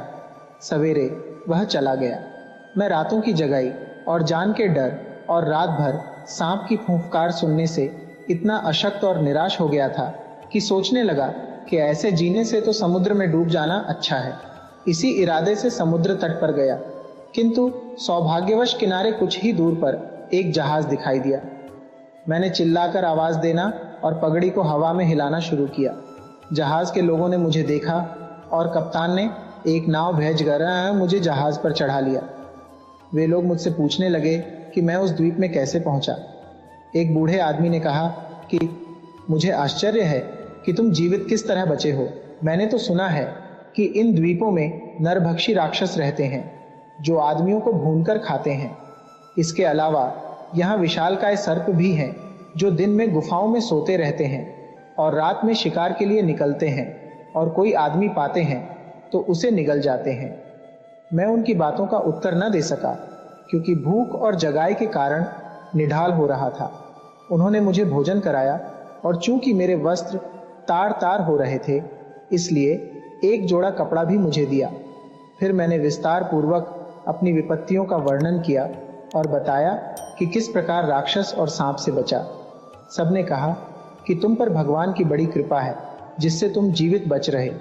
हम लोगों का जहाज सिलहट द्वीप में पहुंचा, जहां चंदन होता है जो बहुत सी दवाओं में डाला जाता है। जहाज ने वहां लंगर डाला और व्यापारी गण अपना सामान लेकर द्वीप पर क्रय विक्रय करने के लिए उतर गए। कप्तान ने मुझसे कहा, भाई तुम बगदाद के निवासी हो, वहां के एक व्यापारी का बहुत सा माल बहुत दिनों से मेरे जहाज पर पड़ा है। तुम उसकी गठरियां ले जाकर उसके स्त्री बच्चों को दे देना। मैं चिट्ठी लिख दूंगा तो वे लोग तुम्हारी लदान की मजदूरी दे देंगे। मैंने उसको धन्यवाद दिया कि उसने मुझे काम तो दिलाया। उसने अपने लिपिक से कहा कि उस व्यापारी का माल इस आदमी को सौंप दे। लिपिक ने पूछा कि उस व्यापारी का नाम क्या था। कप्तान ने कहा कि माल का मालिक सिंदबाद जहाजी था। मुझे इस बात पर इतना आश्चर्य हुआ कि कप्तान का मुंह देखने लगा। कुछ देर में मैंने पहचाना कि मेरी दूसरी यात्रा में भी जहाज का कप्तान यही था। उस द्वीप पर मुझे सोता हुआ छोड़कर मेरे साथी जहाज पर चले गए थे और सभी ने समझ लिया था कि मैं कहीं मर खप गया हूं। यद्यपि इस घटना को बहुत दिन नहीं हुए थे, तथापि इधर लगातार पड़ने वाली विपत्तियों के कारण मेरे चेहरे का रंग और नक्श इतने बदल गए थे कि कप्तान मुझे पहचान नहीं सका। मैंने पूछा कि यह सामान क्या सिंदबाद जहाजी का है? कप्तान ने कहा, यह सामान निःसंदेह सिंदबाद का है। वह बगदाद का निवासी था और बसरा बंदरगाह से हमारे जहाज पर माल लेकर चढ़ा था। एक दिन हम लोग एक द्वीप पर पहुंचे और जहाज का लंगर डाला ताकि द्वीप से लेकर मीठा पानी जहाज पर भर लें। कई व्यापारी भी घूमने फिरने को उतर गए, उनमें सिंदबाद भी था। कुछ देर में अन्य लोग तो जहाज पर आ गए, लेकिन सिंदबाद न आया। मैंने 4 घड़ी तक उसकी राह देखी, किंतु जब हवा अनुकूल देखी तो मैंने पाल खोल दिए और जहाज को आगे बढ़ा दिया। मैंने पूछा कि तुम्हें क्या पूरा विश्वास है कि सिंदबाद मर गया है? कप्तान ने कहा कि मुझे इसमें कोई संदेह नहीं है कि सिंदबाद अब दुनिया में नहीं है। मैंने उससे कहा, तुम मुझे पूरे ध्यान से देखो और पहचानो कि मैं ही सिंदबाद हूं कि नहीं। हुआ यह था कि द्वीप पर उतरकर मैं एक स्रोत के निकट खा पीकर गहरी नींद सो गया था। मेरे साथियों ने मुझे जगाया ही नहीं। शायद उन्हें यह मालूम भी न था कि मैं कहाँ सो रहा हूँ। जब मेरी आंख खुली और मैं समुद्र तट पर पहुंचा तो देखा कि तुम्हारा जहाज दूर चला गया है। कप्तान ने यह सुनकर मुझे ध्यानपूर्वक देखा और मुझे पहचान गया। उसने मुझे गले लगाया और भगवान को धन्यवाद दिया कि मैं जीवित हूँ, हालांकि मुझे मरा हुआ समझ रहा था। उसने कहा, तुम्हारे माल को भी मैंने हर जगह व्यापार में लगाया और इस पर हर सौदे में मुनाफा हुआ है। अब मैं तुम्हारे माल को तुम्हारे मुनाफे के साथ तुम्हें सौंपता हूँ। ये कहकर उसने मुझे मेरी गठरियां सौंप दी और वह नगद राशि भी दे दी जो मेरे माल के व्यापार के लाभ के रूप में उसके पास थी। मुझे यह सब मिलने की कोई आशा नहीं थी और मैंने भगवान को लाख लाख धन्यवाद दिया। फिर हमारा जहाज सिलहट द्वीप से अन्य द्वीपों में गया, जहां से हमने लौंग, दालचीनी आदि खरीदा। हमने दूर दूर की यात्रा की। एक जगह हमने इतने बड़े कछुए देखे जिनकी लंबाई चौड़ाई 50-50 हाथ की थी और अजीब मछलियां भी जो गाय की तरह दूध देती हैं। कछुओं का चमड़ा बहुत कड़ा होता है, उसकी ढालें बनाई जाती हैं। हमने एक और अजीब किस्म की मछलियां देखी। इसका रंग और मुंह ऊंट जैसा होता है। घूमते फिरते हमारा जहाज बसरा के बंदरगाह में आया। वहां से मैं बगदाद आ गया। मैं कुशल क्षेम से अपने घर आने पर भगवान को लाख लाख धन्यवाद दिया। इस खुशी में मैंने बहुत सा धन भिखारियों को तथा निर्धनों के सहायतार्थ दिया। इस यात्रा में मुझे इतना लाभ हुआ कि जिसकी गिनती नहीं की जा सकती। मैंने दान आदि करने के अतिरिक्त कई सुंदर भवन तथा आराम आसाइश की चीजें भी खरीदी। तीसरी, समुद्र यात्रा का वर्णन करने के बाद सिंहबाद ने हिंदबाद को 400 दीनारें दी। उससे यह भी कहा कि कल तुम फिर इसी समय आना और तब मैं तुम्हें अपनी चौथी यात्रा का हाल सुनाऊंगा। चुनांचे सिंदबाद तथा अन्य उपस्थित लोग सिंदबाद के घर से विदा हुए। दूसरे दिन निश्चित समय पर सब लोग आए और भोजनोपरांत सिंदबाद ने कहना शुरू किया। सिंदबाद ने कहा, कुछ दिन आराम से रहने के बाद मैं पिछले कष्ट और दुख भूल गया था और फिर यह सूझी कि और धन कमाया जाए तथा संसार की विचित्रताएं और देखी जाए। मैंने चौथी यात्रा की तैयारी की और अपने देश की वे वस्तुएं जिनकी विदेशों में मांग है प्रचुर मात्रा में खरीदी। फिर मैं माल लेकर फारस की ओर चला। वहां के कई नगरों में व्यापार करता हुआ मैं एक बंदरगाह पर पहुंचा और व्यापार किया। एक दिन हमारा जहाज तूफान में फंस गया। कप्तान ने जहाज को संभालने का बहुत प्रयत्न किया, किंतु संभाल न सका। जहाज समुद्र की तह से ऊपर उठी पानी में डूबी एक चट्टान से टकराकर चूर चूर हो गया। कई लोग तो वहीं डूब गए, किंतु मैं और कुछ अन्य व्यापारी टूटे तख्तों के सहारे किसी प्रकार तट पर आ लगे। हम लोग एक द्वीप में आ गए थे। इधर उधर घूमकर हम लोगों ने वृक्षों के फल तोड़ तोड़ कर खाए और अपनी भूख मिटाई। फिर हम समुद्र तट पर आकर लेट गए और अपने दुर्भाग्य को कोसने लगे, किंतु इससे क्या होना था। हमें नींद आ गई और रात भर गहरी नींद में सोते रहे। सवेरे उठकर फिर द्वीप में घूमने और फल आदि इकट्ठा करने लगे। अचानक काले रंग के आदमियों की एक बड़ी भीड़ ने हमें घेर लिया। उन्होंने हमारे गले में रस्सियां बांध दी और भेड़ बकरियों की भांति हमें हाँक हाँक कर बहुत दूर पर बसे अपने गांव में ले गए। फिर उन्होंने हमारे सामने एक खाद्य पदार्थ रखकर इशारे से कहा कि इसे खाओ। मेरे साथियों ने बगैर कुछ सोचे समझे उसे पेट भर खाया और तुरंत ही नशे में मतवाले हो गए। मैंने वह चीज़ बहुत कम खाई और काले लोगों की हरकतों को ध्यान से देखने लगा। मेरे साथी तो कुछ न समझ सके, लेकिन मैंने समझ लिया कि इन लोगों की नीयत अच्छी नहीं है। फिर उन्होंने खाने के लिए हमें नारियल के तेल में पका हुआ चावल दिया। इस खाद्य से आदमी मोटे हो जाते हैं।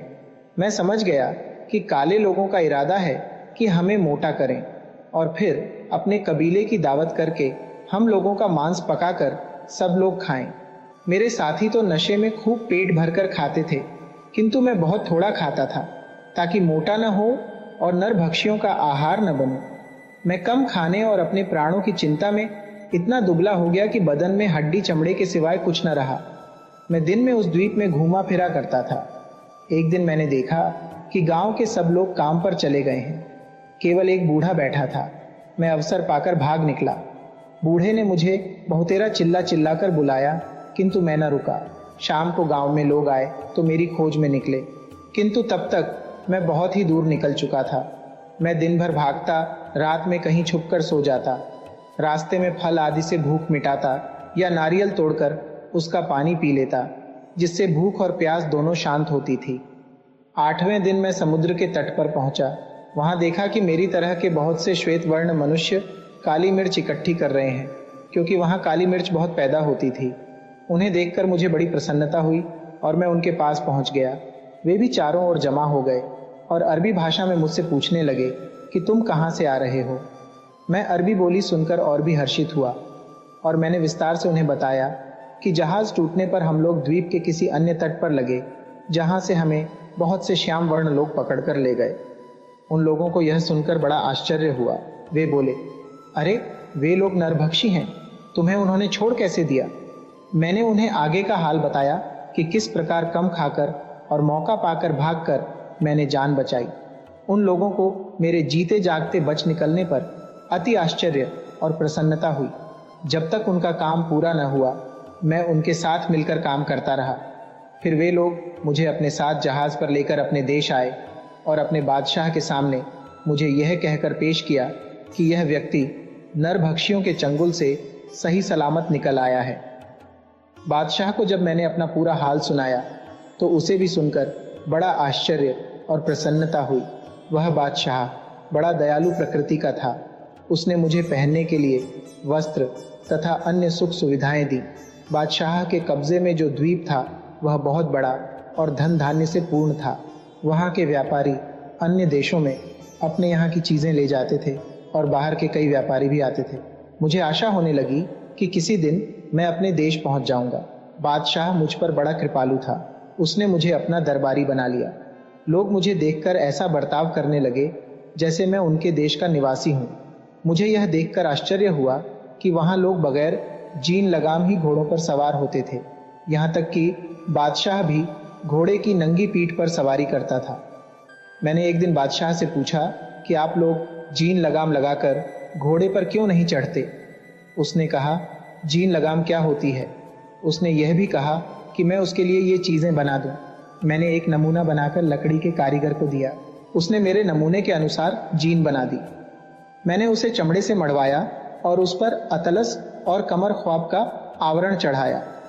एक लोहार से रकाबे बनाने को कहा और लगाम का सामान भी बनवाया।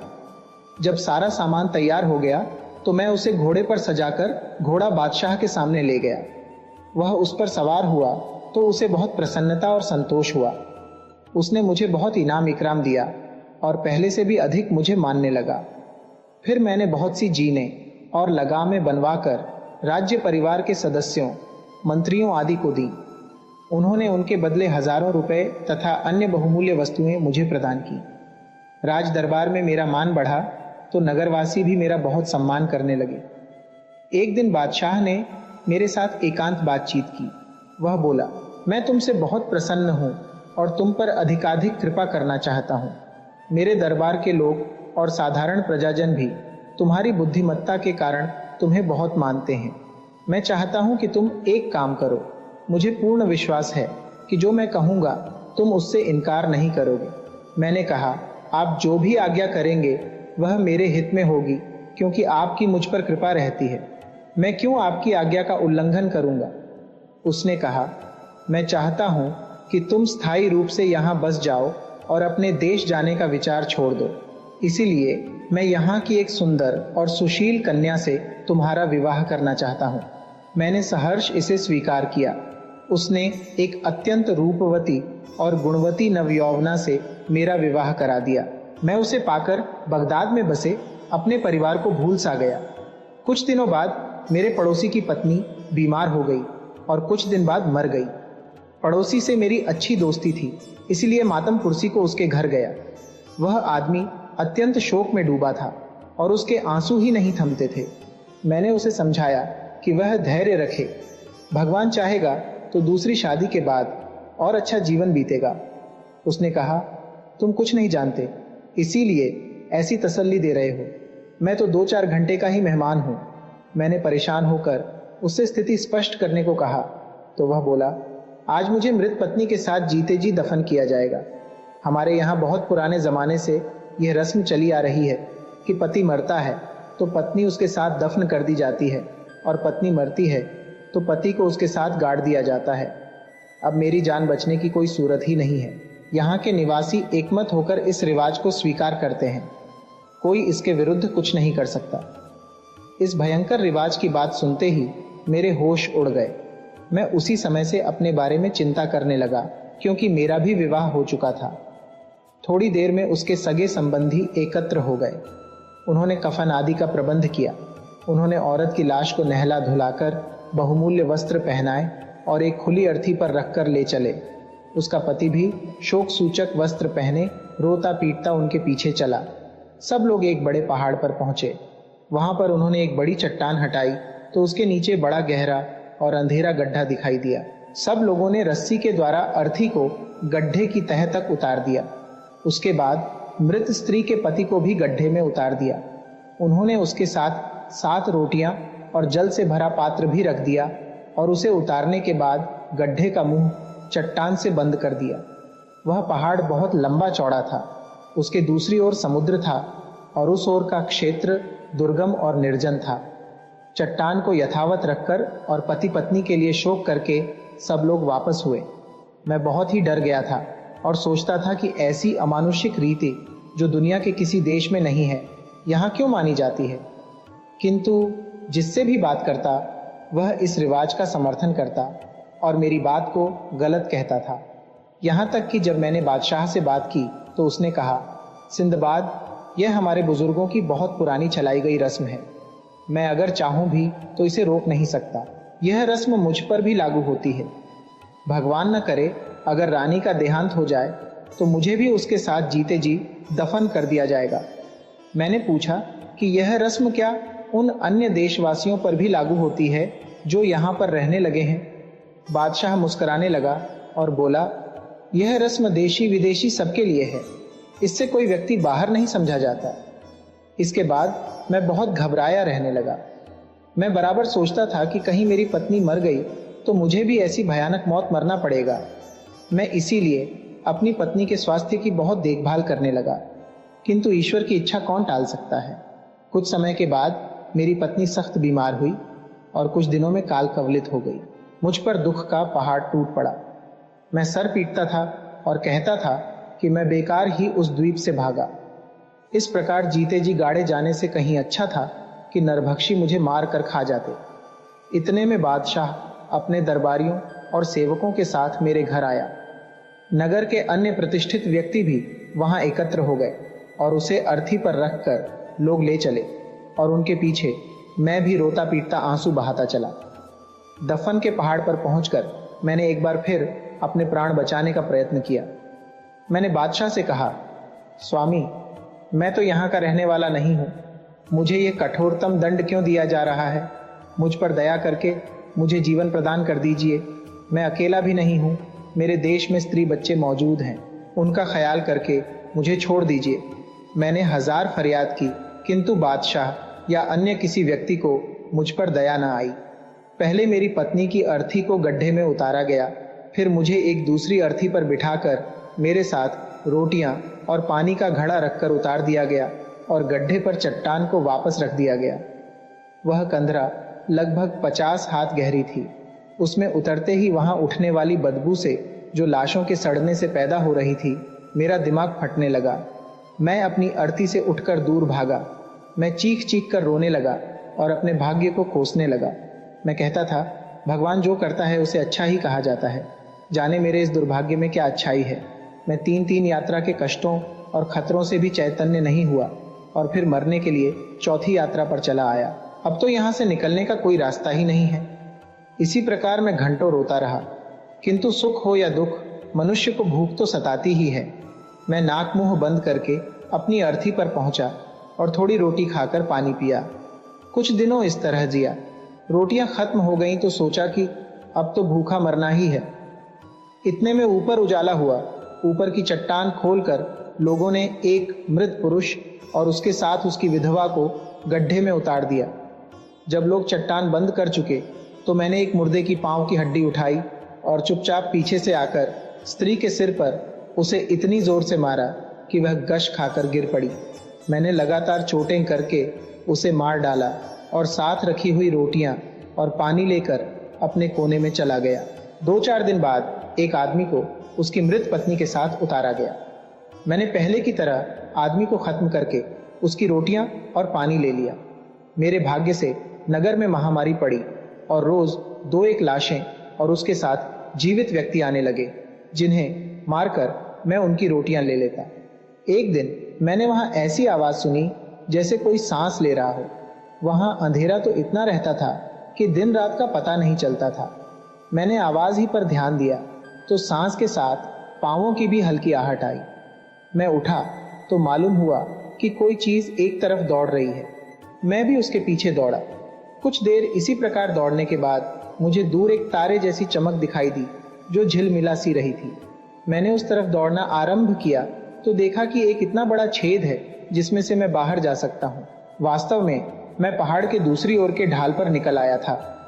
पहाड़ इतना ऊंचा था कि नगर निवासी जानते ही नहीं थे कि उधर क्या है। उस छेद में से होकर कोई जंतु मुर्दों को खाने के लिए अंदर आया करता था और उसी के सहारे मुझे बाहर निकलने का रास्ता मिला। मैं उस छेद से बाहर खुले आकाश के नीचे आ निकला और भगवान को उनकी अनुकंपा के लिए धन्यवाद दिया। मुझे अब अपने बच निकलने की आशा हो गई थी। अब मैंने कुछ सोचना आरंभ किया, क्योंकि अभी तक तो मुर्दों की दुर्गंध के कारण कुछ सोच नहीं पाता था। थोड़ा थोड़ा भोजन करके मैंने इतने दिन तक किसी प्रकार अपने को जीवित रखा था। मैं एक बार फिर जी खड़ा करके उस मुर्दों की गुफा में घुस गया। बहुत से मुर्दों के साथ बहुमूल्य रत्न भूषण आदि रख दिए जाते थे। मैंने टटोल टटोल कर अंदाज से बहुत से हीरे जवाहरात इकट्ठे किए। मुर्दों के कफनों ही में उनकी अर्थियों की रस्सियों से हीरे जवाहरात की कई गठरियां बांधी और एक एक करके उन्हें बाहर ले आया, जहां से सामने समुद्र दिखाई देता था। मैंने समुद्र तट पर 2-3 दिन फल फूल खाकर बिताए। चौथे दिन मैंने तट के पास से एक जहाज गुजरता देखा। मैंने पगड़ी खोलकर उसे हवा में उड़ाते हुए खूब चिल्लाकर आवाजें दी। जहाज के कप्तान ने मुझे देख लिया। उसने जहाज रोककर एक नाव मुझे लेने को भेजी। नाविक लोग मुझसे पूछने लगे कि तुम इस निर्जन स्थान पर कैसे आए। मैंने उन्हें पूरा वृत्तांत सुनाने के बजाय कह दिया कि 2 दिन पहले हमारा जहाज डूब गया था। मेरे सभी साथी भी डूब गए। सिर्फ मैं कुछ तख्तों के सहारे अपनी जान और कुछ सामान बचा लाया। वे लोग मुझे गठरियों समेत जहाज पर ले गए। जहाज पर कप्तान से भी मैंने यही बात कही और उसकी कृपा के बदले उसे कुछ रत्न देने लगा, किंतु उसने लेने से इनकार कर दिया। हम वहां से चलकर कई द्वीपों में गए। हम सरान द्वीप से 10 दिन की राह पर स्थित नील द्वीप गए। वहां से हम कली द्वीप पहुंचे, जहां शीशे की खाने हैं और हिंदुस्तान की कई वस्तुएं, ईख, कपूर आदि भी होती हैं। कली द्वीप बहुत बड़ा है और वहां व्यापार बहुत होता है। हम लोग अपनी चीजें खरीदते बेचते कुछ समय के बाद बसरा पहुंचे, जहां से मैं बगदाद आ गया। मुझे असीमित धन मिला था।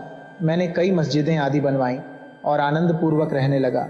ये कहकर सिंदबाद ने हिंदबाद को 400 दिनारें और दी और दूसरे रोज भी आने को कहा। अगले दिन सब लोग फिर एकत्र हुए और भोजनोपरांत सिंदबाद ने अपनी 5वीं यात्रा का वर्णन शुरू किया। सिंदबाद ने कहा कि मेरी विचित्र दशा थी। चाहे जितनी मुसीबत पड़े, मैं कुछ दिनों के आनंद के बाद उसे भूल जाता था और नई यात्रा के लिए मेरे तलवे खुजाने लगते थे। इस बार भी यही हुआ। इस बार मैंने अपनी इच्छानुसार यात्रा करनी चाही। चूंकि कोई कप्तान मेरी निर्धारित यात्रा पर जाने को राजी नहीं हुआ, इसलिए मैंने खुद ही एक जहाज बनवाया। जहाज भरने के लिए सिर्फ मेरा माल काफी न था, इसीलिए मैंने अन्य व्यापारियों को भी उस पर चढ़ा लिया और हम अपनी यात्रा के लिए गहरे समुद्र में आ गए। कुछ दिनों में हमारा जहाज एक निर्जन टापू पर लगा। वहां रुक पक्षी का एक अंडा रखा था, जैसा कि एक पहले की यात्रा में मैंने देखा था। मैंने अन्य व्यापारियों को उसके बारे में बताया। वे उसे देखने उसके पास गए। उस अंडे में से बच्चा निकलने वाला था। जब जोर की ठक ठक की आवाज के साथ बच्चे की चोंच अंडा तोड़कर निकली, तो व्यापारियों को सूझा कि रुक के बच्चे को भूनकर खा जाएं। वे कुल्हाड़ियों से अंडा तोड़ने लगे। मेरे लाख मना करने पर भी वे न माने और बच्चा निकालकर उसे काट भून कर खा गए। कुछ ही देर में 4 बड़े बड़े बादल जैसे आते दिखाई दिए।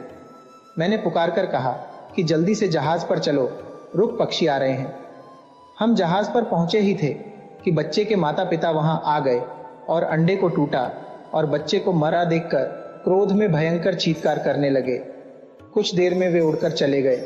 हमने तेजी से जहाज एक ओर भगाया कि रुक पक्षियों के क्रोध से बचे, किंतु कोई लाभ नहीं हुआ। कुछ ही देर में रुक पक्षियों का एक पूरा झुंड हमारे सिर पर आ पहुंचा। उनके पंजों में विशालकाय चट्टानें दबी थीं। उन्होंने हम पर चट्टान गिराना शुरू किया। एक चट्टान जहाज से थोड़ी दूर पर गिरी और उससे पानी इतना उथल पुथल हुआ कि जहाज डगमगाने लगा। दूसरी चट्टान जहाज के ठीक ऊपर गिरी और जहाज के टुकड़े टुकड़े हो गए। सारे व्यापारी और व्यापार का माल जलमग्न हो गया। मुझे ही प्राण रक्षा का अवसर मिला और मैं एक तख्ते का सहारा लेकर किसी तरह एक टापू पर पहुंचा। तट पर कुछ देर तक सुस्ताने के बाद मैं उस द्वीप पर घूम फिर कर देखने लगा कि क्या किया जा सकता है। मैंने देखा कि वहां सुंदर फलों के कई बाग हैं। कई पेड़ों के फल कच्चे थे, किंतु बहुत से फल पके और मीठे थे। कई जगह मैंने मीठे पानी के स्रोत देखे। मैंने पेट भरकर पके फल खाए और एक स्रोत से पानी पिया। रात हो गई थी, इसीलिए मैं एक जगह पर सोने के इरादे से लेट गया, किंतु मुझे नींद न आई। निर्जन स्थान का भय भी था और अपने दुर्भाग्य पर दुख भी था। मैं रोता था और स्वयं को धिक्कारता था कि इतनी धन दौलत होने पर भी, जिससे आयु पर्यंत सुख और ऐश्वर्य के साथ रह सकता था, ये फिर यात्रा करने की मूर्खता क्यों की। कभी यह भी सोचने लगता था कि इस द्वीप से किस तरह निकलकर बाहर जाया जा सकता है। इतने में सवेरा हो गया। मैं भी अपनी उधेड़बुन को छोड़कर उठ खड़ा हुआ और फल वाले पेड़ों को घूम घूम कर देखने लगा। कुछ ही देर में मैंने देखा कि वहां किनारे एक बूढ़ा बैठा है। वह बहुत कमजोर लगता था और मालूम होता था कि उसकी कमर से नीचे का भाग पक्षाघात ग्रस्त है। पहले मैंने सोचा कि यह भी मेरी तरह का कोई भूला भटका यात्री है जिसका जहाज डूब गया है। मैंने उसके समीप जाकर उसका अभिवादन किया। उसने कुछ उत्तर न दिया, केवल सिर हिलाया। मैंने उससे पूछा कि तुम क्या कर रहे हो। उसने मुझे संकेत में बताया कि चाहता है कि मैं उसे अपने कंधों पर बिठाकर नहर पार करा दूं। मैंने सोचा कि शायद उस पार ये मेरे कंधों पर चढ़कर पेड़ों से फल तोड़ना और खाना चाहता है। मैंने उसे अपनी गर्दन पर चढ़ा लिया। अब मुझे वह बात याद आती है तो हंसता हूं। नहर के पार जाकर मैंने उतारना चाहा तो वह बूढ़ा, जो बिल्कुल मरियल लगता था, एकदम से शक्तिवान हो गया। उसने मेरी गर्दन के चारों ओर इतने जोर से पांव करे कि मेरा दम घुटने लगा। मेरी आंखें बाहर को निकलने को हुई और मैं अचेत होकर गिर पड़ा। फिर उसने पांव ढीले किए, जिससे मैं सांस लेने लगा और कुछ देर में होश आ गया। अब बूढ़े ने मुझे उठने का इशारा किया और मेरे न उठने पर उसने एक पांव मेरे पेट में गड़ाया और दूसरा मुंह पर मारा। इससे मैं विवश हो गया कि उसके कहने के अनुसार काम करूं। मैं उसे लिए घूमने लगा। वह पेड़ों के नीचे मुझे ले जाता और फल तोड़ता, खुद खाता और कुछ मुझे भी खाने को दे देता। रात होने पर मैं लेटने की तैयारी करने लगा। बूढ़ा अब भी मेरी गर्दन से न उतरा। वैसे ही अपनी गर्दन के चारों ओर उसके पांवों का घेरा लिए हुए लेट गया और सो गया। वह भी इसी दशा में सो गया। सुबह उसने ठोकर मारकर मुझे जगाया और उसी तरह मुझ पर सवार होकर वह द्वीप में घूमता फिरा। मैं क्रोध और दुख से अधमरा हो गया, किंतु कुछ कर ही नहीं सकता था, क्योंकि वह मुझे एक क्षण के लिए भी नहीं छोड़ता था और रुकने पर एड़ियों को ठोकरें मारता था, जिससे मुझे अतीव कष्ट होता था। एक दिन मैंने वहां पर कद्दू के सूखे खोल पड़े देखे। मैंने उन्हें साफ किया और उनमें पके अंगूरों का रस निचोड़कर भर दिया।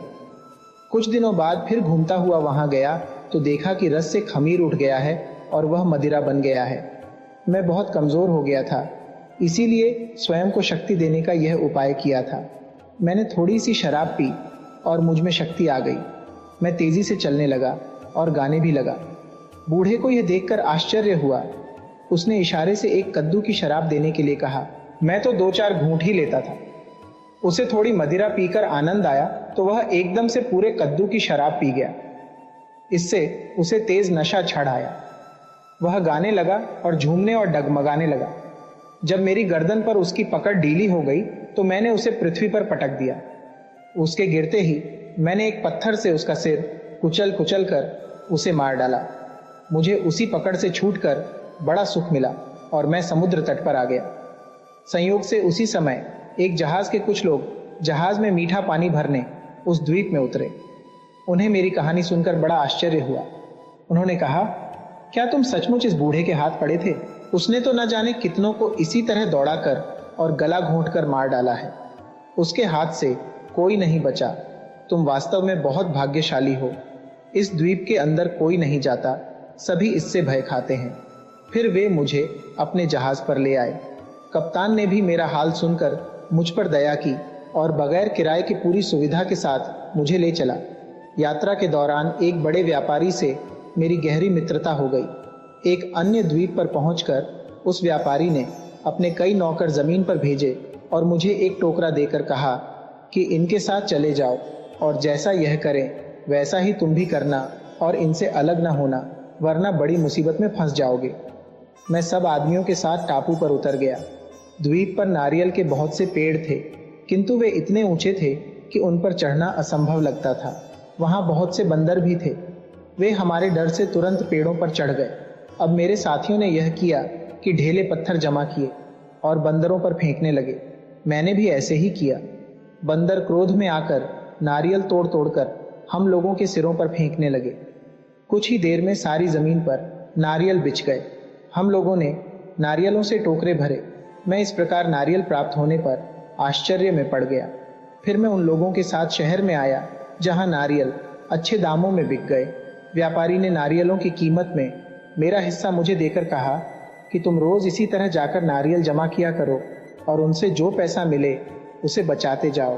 कुछ दिनों में तुम्हारे पास इतना धन इकट्ठा हो जाएगा कि आसानी से अपने देश को वापस जा सकोगे। मैंने उसकी बात मानी और कई दिन तक इसी तरह नारियल बेचता रहा। मेरा पास इस सौदे से पर्याप्त धन हो गया। कुछ दिनों बाद जिस जहाज ने मुझे बचाया था वह उस बंदरगाह से चला गया। मैं वहीं रुक गया क्योंकि मैं दूसरी ओर जाना चाहता था। मैंने बहुत से नारियल अपने पास भी जमा कर लिए थे। कुछ दिनों में एक जहाज उधर जाने वाला आया जिधर मैं जाना चाहता था। मैं अपनी नारियल की खेप लेकर सवार हुआ। वहां से जहाज उस द्वीप में आया जहां काली मिर्च पैदा होती है। वहां से हम लोग उस टापू में गए जहां चंदन और आबनूस के पेड़ बहुतायत से हैं। वहां के निवासी न तो मदिरा पान करते हैं न अन्य किसी प्रकार के कुकर्म करते हैं। उन दोनों द्वीपों में मैंने नारियल बेचकर काली मिर्च और चंदन खरीदा। इसके अतिरिक्त कई अन्य व्यापारियों के सलाह से मैं समुद्र से मोती निकलवाने की योजना में उनका भागीदार बन गया। हम लोगों ने बहुत से गोताखोरों को मजदूरी पर लगाया। भगवान की कुछ ऐसी कृपा हुई कि मेरे गोताखोरों ने अन्य गोताखोरों की अपेक्षा कहीं अधिक मोती निकाले और मेरे मोती अन्य मोतियों से बड़े और सुडौल भी थे। इसके बाद मैं एक जहाज पर बसरा बंदरगाह आ गया। वहां पर मैंने काली मिर्च, चंदन और मोतियों को बेचा तो मेरी आशा से कहीं अधिक लाभ हुआ। मैंने उसका 10वां भाग दान में दे दिया और अपने सुख सुविधा की वस्तुएं खरीदकर बगदाद में अपने घर पर आकर रहने लगा। 5वीं यात्रा का वृत्तांत सुनाकर सिंदबाद ने हिंदबाद को फिर 400 दीनारें दी और उसे तथा अन्य मित्रों को विदा करके अगले दिन फिर नया यात्रा वृत्तांत सुनने के लिए आमंत्रित किया। अगले दिन सब आए और खाना पीना होने के बाद यात्रा वृत्तांत आरंभ हो गया। सिंदबाद ने हिंदबाद और अन्य लोगों से कहा कि आप लोग स्वयं ही सोच सकते हैं कि मुझ पर कैसी मुसीबतें पड़ी और साथ ही मुझे कितना धन प्राप्त हुआ। मुझे स्वयं इस पर आश्चर्य होता था। 1 वर्ष बाद मुझ पर फिर यात्रा का उन्माद चढ़ा। मेरे सगे संबंधियों ने मुझे बहुत रोका, किंतु मैं न माना। आरंभ में मैंने बहुत सी यात्रा थल मार्ग से की और फारस के कई नगरों में जाकर व्यापार किया। फिर एक बंदरगाह पर एक जहाज पर बैठा और नई समुद्र यात्रा शुरू की। कप्तान की योजना तो लंबी यात्रा पर जाने की थी, किंतु वह कुछ समय बाद रास्ता भूल गया। वह बराबर अपनी यात्रा पुस्तकों और नक्शों को देखा करता था ताकि उसे यह पता चले कि कहाँ है। एक दिन वह पुस्तक पढ़कर रोने चिल्लाने लगा। उसने पगड़ी फेंक दी और बाल नोचने लगा।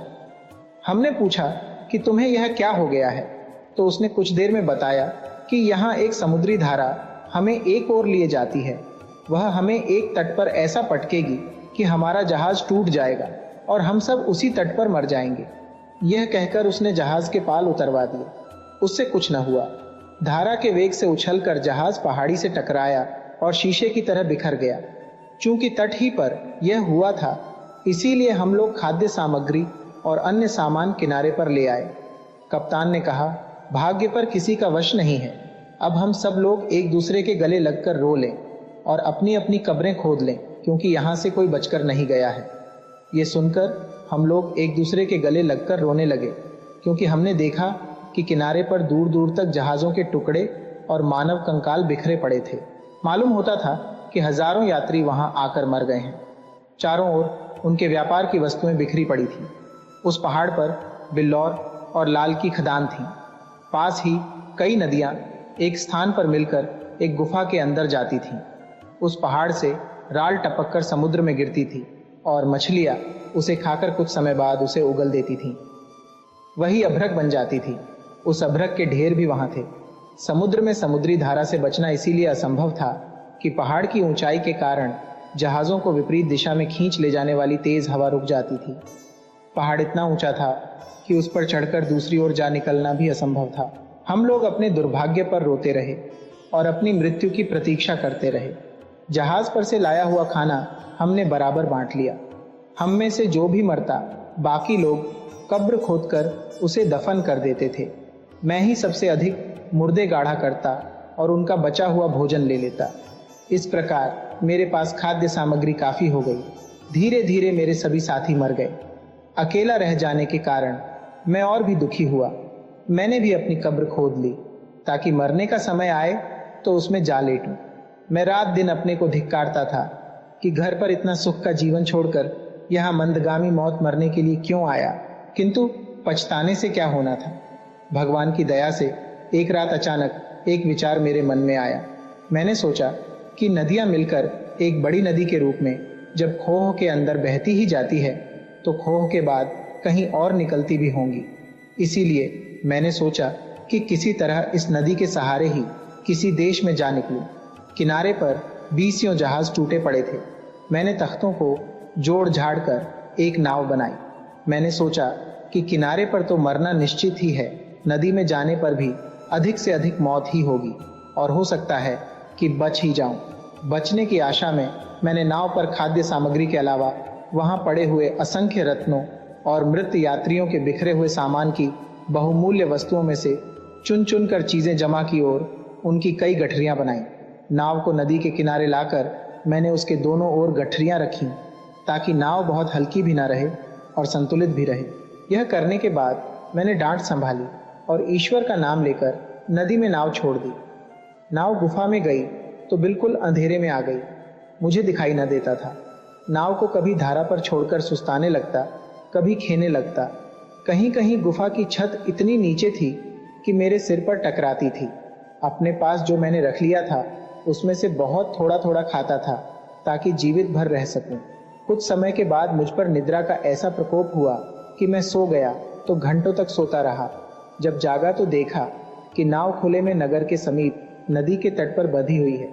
मैंने देखा कि मेरे चारों ओर बहुत से श्याम वर्ण लोग हैं। मैंने इन्हें सलाम करके उनका हालचाल पूछा। उन्होंने उत्तर में कुछ कहा, किंतु मैं उसे बिल्कुल न समझ सका। खैर, आदमियों के बीच पहुंचकर मुझे बड़ी प्रसन्नता हुई और मैंने ऊंचे स्वर में अपनी भाषा अरबी में भगवान को धन्यवाद दिया और कहा कि भगवान क्षण क्षण पर मनुष्य की सहायता करता है और मनुष्य को चाहिए कि उसकी अनुकंपा से निराश न हो, और मुझे भी उचित है कि आंख बंद करके स्वयं भगवान के सहारे छोड़ दूं। उन लोगों में से एक को अरबी भाषा आती थी। मेरी बातें सुनकर वह मेरे पास आया और कहने लगा, तुम हम लोगों को देखकर चिंता न करो, हम लोग इस क्षेत्र के वासी हैं। हम यहाँ नदी से अपने खेतों में पानी देने के लिए आते हैं। आज नदी में पानी कम आ रहा था, जैसे धारा को कोई चीज रोके हुए हो। हमने आगे जाकर देखा तो एक मोड़ पर तुम्हारी नाव टेढ़ी होकर अटकी थी, जिससे पानी धारा में आना कम हो गया था। हम में से एक व्यक्ति तैर कर गया और तुम्हारी नाव को उसने फिर सीधा करके धारा में डाला। फिर हमने तुम्हारी नाव यहाँ बांध दी। अब तुम बताओ कि कौन हो और कहां से आए हो। मैंने उससे कहा कि मेरी भूख से जान निकली जा रही है, पहले कुछ खाने को दो। उन लोगों ने कई तरह की खाने की चीजें दी। फिर मैंने आरंभ से अंत तक अपना हाल उन्हें बताया। उन लोगों को यह सुनकर बड़ा आश्चर्य हुआ। उन्होंने कहा कि हम तुम्हें अपने बादशाह के पास ले जाएंगे, वहां तुम उन्हें अपना हाल सुनाना। मैंने कहा, मैं इसके लिए तैयार हूं। वे लोग मेरी गठरियां उठाकर मेरे साथ चले। यह सरान द्वीप लंका था। मैंने राज दरबार में प्रवेश किया और सिंहासन पर बैठे राजा को देखकर हिंदुओं की प्रथानुसार उसे प्रणाम किया और उसके सिंहासन को चूमा। बादशाह ने पूछा, तू कौन है? मैंने कहा, मेरा नाम सिंदबाद जहाजी है, मैं बगदाद नगर का निवासी हूं। उसने कहा, तू कहां जा रहा है और मेरे राज्य में कैसे आया? मैंने उसे अपनी यात्रा का वृत्तांत आद्योपांत बताया। उसे यह सुनकर बड़ा आश्चर्य हुआ।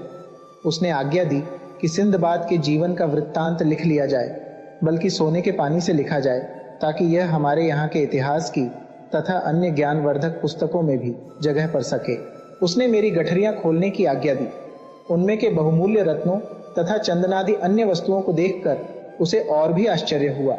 मैंने कहा, महाराज आधिराज, यह सब आप ही का है। आप इसमें से जितना चाहें ले लें, बल्कि सब कुछ लेना चाहें तो वह भी करें। उसने मुस्कुराकर उत्तर दिया, नहीं, यह सब तेरा है, हम इसमें से कुछ नहीं लेंगे। फिर उसने आज्ञा दी कि इस मनुष्य को इसके माल असबाब के साथ एक अच्छे घर में ठहराओ, इसकी सेवा के लिए अनुचर रखो और हर प्रकार इसकी सुख सुविधा का ख्याल रखो। उसके सेवकों ने ऐसा ही किया और मुझे एक शानदार मकान में ले जाकर उतारा। मैं रोज रात दरबार जाया करता था और वहां से छुट्टी मिलने पर इधर उधर घूम फिरकर राज्य की देखने योग्य चीजें देखा करता था। सरान द्वीप भूमध्य रेखा के किंचित दक्षिण में है, इसीलिए वहां सदैव ही दिन और रात बराबर होते हैं। उस द्वीप की लंबाई 40 कोस है और इतनी ही उसकी चौड़ाई है। राजधानी के चारों ओर ऊंचे ऊंचे पहाड़ हैं। वहां से समुद्र तट 3 दिन की राह पर है। वहां लाल, मणि तथा अन्य रत्नों की कई खाने हैं और वहां कोरंड नामी पत्थर भी पाया जाता है, जिससे हीरों और अन्य रत्नों को काटते और तराशते हैं। वहां नारियल के तथा अन्य कई फलों के वृक्ष भी बहुतायत से हैं। वहां के समुद्र में मोती भी बहुत मिलते हैं। हजरत आदम, जो कुरान और बाइबल के अनुसार मनुष्यों के आदि पुरुष हैं, जब स्वर्ग से उतारे गए थे तो इसी द्वीप के एक पहाड़ पर लाए गए थे। जब मैं वहां खूब घूम फिर कर देख चुका तो मैंने बादशाह से निवेदन किया कि अब मुझे मेरे देश जाने की अनुमति दीजिए। उसने मुझे अनुमति ही नहीं बल्कि कई बहुमूल्य वस्तुएं इनाम के तौर पर भी दी। उसने खलीफा हारून रशीद के नाम एक पत्र और बहुत से उपहार भी मुझे दिए कि मैं उन्हें खलीफा तक पहुंचा दूं। मैंने सिर झुकाकर यह स्वीकार किया।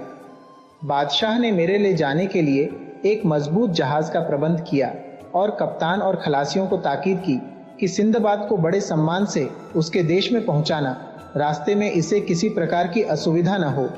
सरान द्वीप के बादशाह ने जो पत्र खलीफा के नाम दिया था वह पीले रंग के नरम चमड़े पर लिखा था। यह चमड़ा किसी पशु विशेष का था और बहुत ही मूल्यवान था। उस पर बैंगनी स्याही से पत्र लिखा था। पत्र का लेख इस प्रकार था, यह पत्र सरान द्वीप के बादशाह की ओर से भेजा जा रहा है। उस बादशाह की सवारी के आगे 1000 सजे सजाए हाथी चलते हैं। उसका राजमहल ऐसा शानदार है जिसकी छतों में 1 लाख मूल्यवान रत्न जड़े हैं और उसके खजाने में अन्य वस्तुओं के अतिरिक्त 20,000 हीरे जड़े मुकुट रखे हैं। सरान द्वीप का बादशाह खलीफा हारून रशीद को निम्नलिखित उपहार भातृभाव से भेज रहा है। वह चाहता है कि खलीफा और उसके दृढ़ मैत्री संबंध हो जाए और एक दूसरे का अहित हम दोनों न चाहें। मैं सरान द्वीप का बादशाह खलीफा की कुशल क्षेम चाहता हूँ। जो उपहार बादशाह ने खलीफा को भेजे थे उनमें मणि का बना हुआ एक प्याला था जिसका दल पौन गिरह लगभग 1.25 इंच मोटा था और उसके चारों ओर मोतियों की झालर थी। झालर के मोतियों में प्रत्येक 3 माशे के वजन का था। एक बिछौना अजगर की खाल का जो 1 इंच से अधिक मोटा था। इस बिछौने की विशेषता यह थी कि उस पर सोने वाला आदमी कभी बीमार नहीं पड़ता था। तीसरा उपहार 1 लाख सिक्कों के मूल्य की चंदन की लकड़ी थी। चौथा उपहार 30 दाने कपूर के थे जो एक पिस्ते के बराबर थे।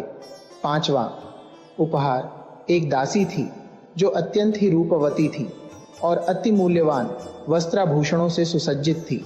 हमारा जहाज कुछ समय की यात्रा के बाद सकुशल बसरा के बंदरगाह में पहुंच गया। मैं अपना सारा माल और खलीफा के लिए भेजा गया पत्र और उपहार लेकर बगदाद आया। सबसे पहले मैंने यह किया कि उस दासी को जिसे मैंने परिवार के युवकों से सुरक्षित रखा था तथा अन्य उपहार और पत्र लेकर खलीफा के राजमहल में पहुंचा। मेरे आने की बात सुनकर खलीफा ने मुझे तुरंत बुला भेजा। उसके सेवकगण मुझे सारे सामान के साथ खलीफा के सम्मुख ले गए। मैंने जमीन चूमकर खलीफा को पत्र दिया। उसने पत्र को पूरा पढ़ा और फिर मुंह से पूछा, तुमने तो सरान द्वीप के बादशाह को देखा है, क्या वह ऐसा ही ऐश्वर्यशाली है जैसा इस पत्र में लिखा है? मैंने कहा, वह वास्तव में ऐसा ही है जैसा उसने लिखा है। उसने पत्र में बिल्कुल अतिशयोक्ति नहीं की। मैंने उसका ऐश्वर्य और प्रताप अपनी आंखों से देखा है।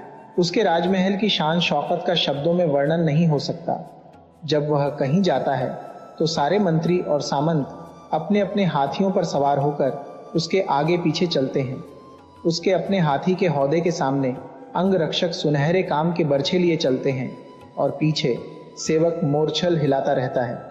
उस मोरछल के सिरे पर एक बहुत बड़ा नीलम लगा हुआ है। सारे हाथियों के हौदे और साज सामान ऐसे सुसज्जित हैं जिसका वर्णन मेरे वश की बात नहीं है। जब बादशाह की सवारी चलती है तो एक उद्घोषक उच्च स्वर में कहता है कि शानदार बादशाह की सवारी आ रही है, जिसके महल में 1 लाख रत्न जड़े हैं और जिसके पास 20,000 हीरक जटित मुकुट हैं और जिसके सामने कोई राजा नहीं ठहर सकता, चाहे वह हिंदू हो या मुसलमान। पहले उद्घोषक के बोलने के बाद दूसरा उद्घोषक कहता है कि बादशाह के पास चाहे जितना ऐश्वर्य हो, मरना तो इसके लिए प्रारब्ध है। इस पर पहला कहता है कि इसे सब लोगों का आशीर्वाद मिलना चाहिए कि यह अनंत जीवन पाए। यह बादशाह इतना न्यायप्रिय है कि इसके राज्य में न कोई न्यायाधीश है न कोतवाल। उसकी प्रजा ऐसी सुबुद्ध है कि कोई न किसी पर अन्याय करता है न किसी को दुख पहुंचाता है। चूंकि सब लोग बड़े मेल मिलाप से रहते हैं, इसीलिए कोई जरूरत ही नहीं पड़ती कि व्यवस्था ऊपर से कायम की जाए। इसीलिए सरान द्वीप के राज्य में न पुलिस या कोतवाल रखे गए हैं न न्यायाधीश। खलीफा ने यह सुनकर कहा कि तुम्हारे वर्णन और इस पत्र से जान पड़ता है कि वह बादशाह बड़ा ही समझदार और होशियार है, इसीलिए इतनी अच्छी व्यवस्था कर पाता है कि पुलिस आदि की आवश्यकता ही न हो। यह कहकर खलीफा ने मुझे खिलत सम्मान परिधान दी और विदा किया। यह कहानी कहकर सिंदबाद ने कहा कि आप लोग कल फिर आए तो मैं अपनी 7वीं और अंतिम समुद्र यात्रा का वर्णन करूंगा। यह कहकर उसने 400 दीनारें हिंदबाद को दी। दूसरे दिन भोजन के समय हिंदबाद आया और सिंदबाद के मुसाहिब भी आए। भोजनोपरांत सिंदबाद ने कहानी शुरू की। सिंदबाद ने कहा, दोस्तों, मैंने दृढ़ निश्चय किया था कि अब कभी जल यात्रा न करूंगा। मेरी अवस्था भी इतनी हो गई थी कि मैं कहीं आराम के साथ बैठकर दिन गुजारता।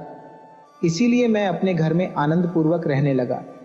एक दिन अपने मित्रों के साथ भोजन कर रहा था कि एक नौकर ने आकर कहा कि खलीफा के दरबार से एक सरदार आया है, वह आपसे बात करना चाहता है।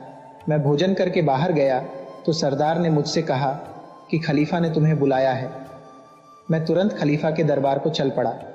खलीफा के सामने जाकर मैंने जमीन चूमकर प्रणाम किया।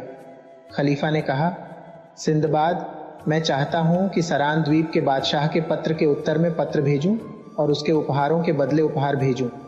तुम यह सब ले जाकर सरान द्वीप के बादशाह को पहुंचा दो। मुझे यह आदेश पाकर बड़ी परेशानी हुई।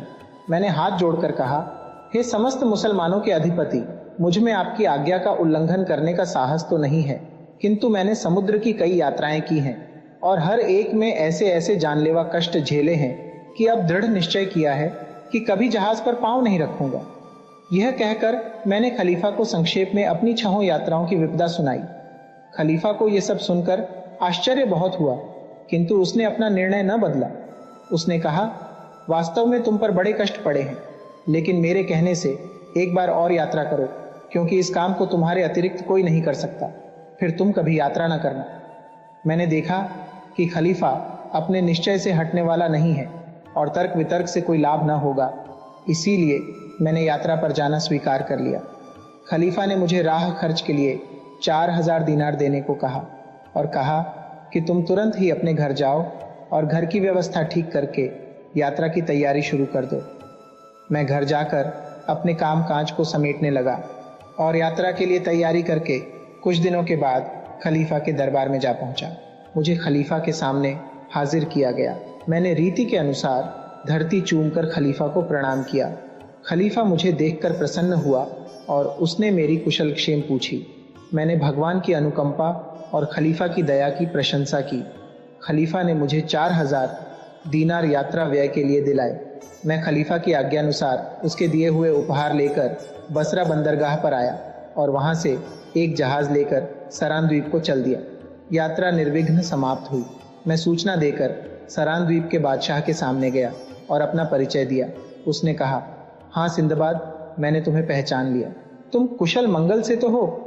मैंने बादशाह की न्यायप्रियता और मृदु स्वभाव की प्रशंसा की और कहा कि मैं खलीफा की ओर से आपके लिए कुछ भेंट और एक पत्र लाया हूं। खलीफा ने जो उपहार भेजे थे उनमें अन्य वस्तुओं के अतिरिक्त एक अत्यंत सुंदर लाल रंग का कालीन था, जिसका मूल्य 4000 दीनार था। उस पर बहुत ही सुंदर सुनहरा काम किया हुआ था। एक प्याला माणिक का था, जिसका दल 1 अंगुल मोटा था। प्याले पर एक मनुष्य का चित्र बना था, जो तीर कमान से एक शेर का शिकार कर रहा था। एक राज सिंहासन भी था, जो ऊपर से नीचे तक रत्नों से जड़ा था और हजरत सुलेमान के तख्त को भी मात करता था। इसके अलावा और बहुत सी मूल्यवान और दुर्लभ वस्तुएं थीं। उपहारों को देखने के बाद बादशाह ने खलीफा का पत्र पढ़ा। खलीफा ने अपने पत्र में लिखा था, आपको अब्दुल्ला हारून रशीद का, जो भगवान की दया से अपने पूर्वजों का उत्तराधिकारी है, प्रणाम पहुंचे। हमें आपका पत्र और आपके भेजे हुए उपहार प्राप्त हुए। हमें इन बातों से बड़ी प्रसन्नता है कि हम आपके उपहारों के बदले में कुछ उपहार आपको भेज रहे हैं। हमें पूर्ण आशा है कि यह पत्र आपकी सेवा में पहुंचेगा और इससे आपको ज्ञात होगा कि आपके लिए हमारे मन में कितना प्रेम है। सरान द्वीप का बादशाह यह पत्र पढ़कर बहुत खुश हुआ। अब मैंने विदा मांगी। वह अपनी कृपालुता के कारण मुझे विदा न करना चाहता था, किंतु जब मैंने इसके लिए बार बार अनुनय की तो उसने मुझे खिलत, सम्मान परिधान तथा बहुत सा इनाम देकर विदा किया। मैं अपने जहाज पर वापस आया और कप्तान से कहा कि मैं शीघ्रातिशीघ्र बगदाद पहुंचना चाहता हूं। उसने जहाज को तेज चलाया, किंतु भगवान की कुछ और ही इच्छा थी। हमारा जहाज चले 3-4 ही दिन हुए थे कि समुद्री लुटेरों ने आकर हमें घेर लिया। हम उनका सामना करने में असमर्थ रहे। लुटेरों ने जहाज का सारा सामान भी लूट लिया और हम सब लोगों को भी बंदी बना लिया। हम में से जिन लोगों ने प्रतिरोध करना चाहा, उन्हें लुटेरों ने मार डाला। फिर लुटेरों ने हम लोगों के कपड़े उतारकर गुलामों जैसे कपड़े, जो गाढ़े के बने होते हैं, पहनाए और एक दूरस्थ द्वीप में ले जाकर हमें बेच डाला।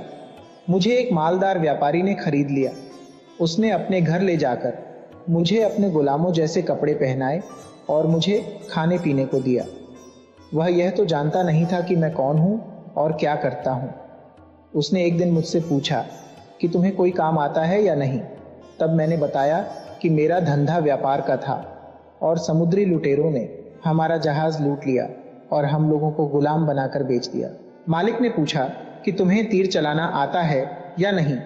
मैंने कहा कि बचपन में मैंने इसका अभ्यास किया था और अब भी इसे भूला नहीं हूँगा। अब मालिक ने धनुष बाण देकर मुझे अपने साथ एक हाथी पर बैठाया और नगर से कई दिनों की राह पर स्थित एक बड़े वन में गया। वहां एक बड़ा वृक्ष दिखाकर कहा कि इस पर छुप कर बैठो और इधर से जो हाथी निकले तो उसे मारो। जब कोई हाथी शिकार हो जाए तो मुझे आकर बताओ। यह कहकर उसने मेरे पास कई दिनों के लिए भोजन रख दिया और स्वयं वापस शहर को चला गया। मैं वृक्ष पर चढ़ गया। रात भर प्रतीक्षा करता रहा, किंतु कोई हाथी न दिखाई दिया। दूसरे दिन सवेरे के समय वहां हाथियों का एक झुंड आया। मैंने कई तीर छोड़े और एक हाथी घायल होकर गिर पड़ा और अन्य हाथी भाग गए। मैं शहर में आया और अपने मालिक को बताया कि मेरे तीर से एक हाथी गिरा है। वह यह सुनकर बहुत प्रसन्न हुआ और उसने तरह तरह के स्वादिष्ट भोजन मुझे खिलाए। दूसरे दिन हम दोनों उसी जंगल में गए। मालिक के कहने पर मैंने गड्ढा खोदकर हाथी को गाड़ दिया। मालिक ने कहा, जब हाथी सड़ जाए तो उसके दांत निकाल कर ले आना, क्योंकि यह बहुमूल्य वस्तु है। मैं 2 महीने तक यही काम करता रहा। मैं उसी वृक्ष पर चढ़ता उतरता रहता था। मैंने इस बीच कई हाथियों को निशाना बनाया। एक दिन मैं उस वृक्ष पर चढ़ा था कि हाथियों का एक विशाल समूह आया। वे सब पेड़ को घेर कर खड़े हो गए और अत्यंत भयानक रव करने लगे। वे संख्या में इतने अधिक थे कि सारी धरती काली दिखाई देती थी और उनके पैरों की धमक से भूकंप आ रहा था। उन्होंने मुझे देख लिया था और वे पेड़ को उखाड़ने लगे। यह देखकर मैं डर के मारे अधमरा हो गया। तीर कमान मेरे हाथ से गिर पड़े। एक बड़े हाथी ने अंततः सूंड लपेटकर उस वृक्ष को उखाड़ ही डाला। मैं धरती पर गिर गया। उसने मुझे उठाकर पीठ पर रख लिया। मैं मुर्दे की तरह उसकी पीठ पर पड़ा रहा। वह मुझे लेकर एक ओर चला और शेष हाथी उसके पीछे चले। हाथी मुझे एक लंबे चौड़े मैदान में ले गए और मुझे उतारकर एक ओर चले गए और अदृश्य हो गए। फिर मैं उठा और चारों ओर देखने लगा। कुछ दूर पर मुझे एक बड़ा खड्डा दिखाई दिया जिसमें हाथियों के अस्थि पंजरों के ढेर लगे थे। अब मैंने सोचा कि हाथी कितना बुद्धिमान जीव होता है। जब हाथियों ने देखा कि मैं उनके दांतों के लिए ही उनका शिकार करता हूं, तो उन्होंने खुद मुझे यहां लाकर यह खड्ड दिखाया और ये इशारा किया कि तुम हमें मत मारो, बल्कि यहां से जितने चाहो हाथी दांत ले लो। मालूम होता था कि जब कोई हाथी मृत्यु के निकट होता है तो खड्ड में गिरकर मर जाता है। मैं वहां एक क्षण के लिए ही ठहरा और वापस अपने मालिक के यहां पहुंचा। रास्ते में मुझे एक भी हाथी नहीं दिखाई दिया। मालूम होता था कि सभी हाथी उस जंगल को छोड़कर किसी दूर के जंगल में चले गए थे। मेरा मालिक मुझे देखकर बड़ा प्रसन्न हुआ और कहने लगा, अरे अभागे सिंदबाद, तू अभी तक कहाँ था? मैं तो तेरी चिंता में मरा जा रहा था। मैं तुझे ढूंढता हुआ उस जंगल में गया तो देखा कि पेड़ उखड़ा पड़ा है और तेरे 3 कमान जमीन पर पड़े हैं। मैंने बहुत खोजा, किंतु तेरा पता न मिला। मैं तेरे जीवन से निराश होकर बैठ गया था। अब तू अपना पूरा हाल सुना। तुझ पर क्या बीती और तू अब तक किस प्रकार जीवित बचा है। मैंने व्यापारी को पूरा हाल सुनाया। वह उस खड्ड की बात सुनकर बहुत प्रसन्न हुआ। मेरे साथ वह उस खड्ड तक पहुंचा और जितने हाथी दांत उसके हाथी पर लद सकते थे उन्हें लादकर शहर वापस आया। फिर उसने मुझसे कहा, भाई, आज से तुम मेरे गुलाम नहीं हो। तुमने मेरा बड़ा उपकार किया है। तुम्हारे कारण मेरे पास अपार धन हो जाएगा। मैंने तुमसे अभी तक एक बात छुपा रखी थी। मेरे कई गुलाम हाथियों ने मार डाले हैं। जो कोई हाथियों के शिकार को जाता था 2 या 3 दिन से अधिक नहीं जी पाता था। भगवान ने तुम्हें हाथियों से बचाया। इससे मालूम होता है कि तुम बहुत दिन जियोगे। इससे पहले बहुत से गुलाम खोकर भी मैं मामूली लाभ ही पाता था। अब तुम्हारे कारण मैं ही नहीं, इस नगर के सारे व्यापारी संपन्न हो जाएंगे। मैं तुम्हें न केवल स्वतंत्र करूंगा, बल्कि तुम्हें बड़ी धन दौलत भी दूंगा और अन्य व्यापारियों से भी बहुत कुछ दिलवाऊंगा। मैंने कहा, आप मेरे स्वामी हैं। भगवान आपको चिरायु करे। मैं आपका बड़ा कृतज्ञ हूं कि आपने समुद्री डाकुओं के पंजे से मुझे छुड़ा लिया और मेरा बड़ा भाग्य था कि मैं इस नगर में आकर बिका। अब मैं आपसे और अन्य व्यापारियों से इतनी दया चाहता हूं कि मुझे मेरे देश पहुंचा दें। उसने कहा, तुम धैर्य रखो। जहाज यहाँ पर एक विशेष आरार्तु में आते हैं और उनके व्यापारी हमसे हाथी दांत मोल लेते हैं। जब वे जहाज आएंगे तो हम लोग तुम्हारे देश को जाने वाले किसी जहाज पर तुम्हें चढ़ा देंगे। मैंने उसे सैकड़ों आशीर्वाद दिए। मैं कई महीनों तक जहाज़ों के आने की प्रतीक्षा करता रहा। इस बीच मैं कई बार जंगल में गया और हाथी दांत लाया और इनसे उसका घर भर दिया। व्यापारियों को भी उस खड्ड के बारे में बताया और वे सभी वहां से हाथी दांत लाकर अत्यंत संपन्न हो गए। जहाज़ों की आरारतू आने पर जहाज़ वहां पहुंचे। मेरे स्वामी व्यापारी ने अपने घर के आधे हाथी दांत मुझे दे दिए और एक जहाज़ पर मेरे नाम से उन्हें चढ़ा दिया और अनेक प्रकार की खाद्य सामग्री भी मुझे दे दी। अन्य व्यापारियों ने भी मुझे बहुत कुछ दिया। मैं जहाज़ पर कई द्वीपों की यात्रा करता हुआ फारस के एक बंदरगाह पर पहुंचा। वहां से थल मार्ग से बसरा आया और हाथी दांत बेचकर कई मूल्यवान वस्तुएं ली। फिर बगदाद आ गया। बगदाद आकर मैं तुरंत ही खलीफा के दरबार में पहुंचा और उससे पत्र और उपहारों को सरान द्वीप के बादशाह के पास पहुंचाने का हाल कहा। खलीफा ने कहा कि मेरा ध्यान सदैव तुम्हारी कुशलता की ओर लगा रहता था और मैं भगवान से प्रार्थना करता था कि तुम्हें सही सलामत वापस लाए। जब मैंने अपना हाथियों वाला अनुभव उसे सुनाया तो उसे यह सुनकर बड़ा आश्चर्य हुआ और उसने अपने एक लेखनकार को यह आदेश दिया कि मेरे वृत्तांत को सुनहरे अक्षरों में लिख ले और शाही अभिलेखागार में रखे। फिर उसने मुझे खिलत और बहुत से इनाम देकर विदा किया। सिंदबाद ने कहा कि मित्रों, इसके बाद मैं किसी यात्रा पर नहीं गया और भगवान के दिए हुए धन का उपभोग करता हूँ। फिर उसने हिंदबाद से कहा कि अब तुम बताओ कि कोई और मनुष्य ऐसा कहीं है जिसने मुझसे अधिक विपत्तियां झेली हों। हिंदबाद ने सम्मान पूर्वक सिंदबाद का हाथ चूमा और कहा, सच्ची बात तो यह है कि इन 7 समुद्र यात्राओं के दौरान जितनी मुसीबत आपने उठाई और जितनी बार प्राणों के संकट से बचकर निकले, उतनी किसी की भी शक्ति नहीं है। मैं अभी तक बिल्कुल अनजान था कि अपनी निर्धनता को रोता था और आपकी सुख सुविधाओं से ईर्ष्या करता था। मैं रूखी सूखी खाता हूँ, किंतु भगवान को लाख धन्यवाद है कि अपने स्त्री पुत्रों के बीच आनंद से रहता हूँ।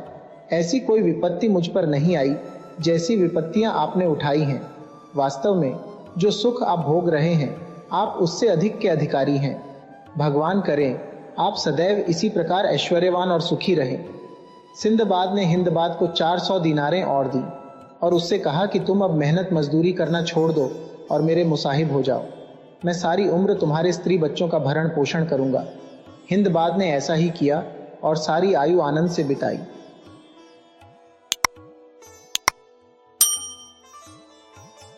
वीडियो अच्छी लगी हो तो इसे लाइक करें और ऐसे ही मज़ेदार कहानियों के लिए चैनल को सब्सक्राइब करें और बेल आइकन दबाएं। ज़्यादा से ज़्यादा अपने दोस्तों को शेयर करें। धन्यवाद।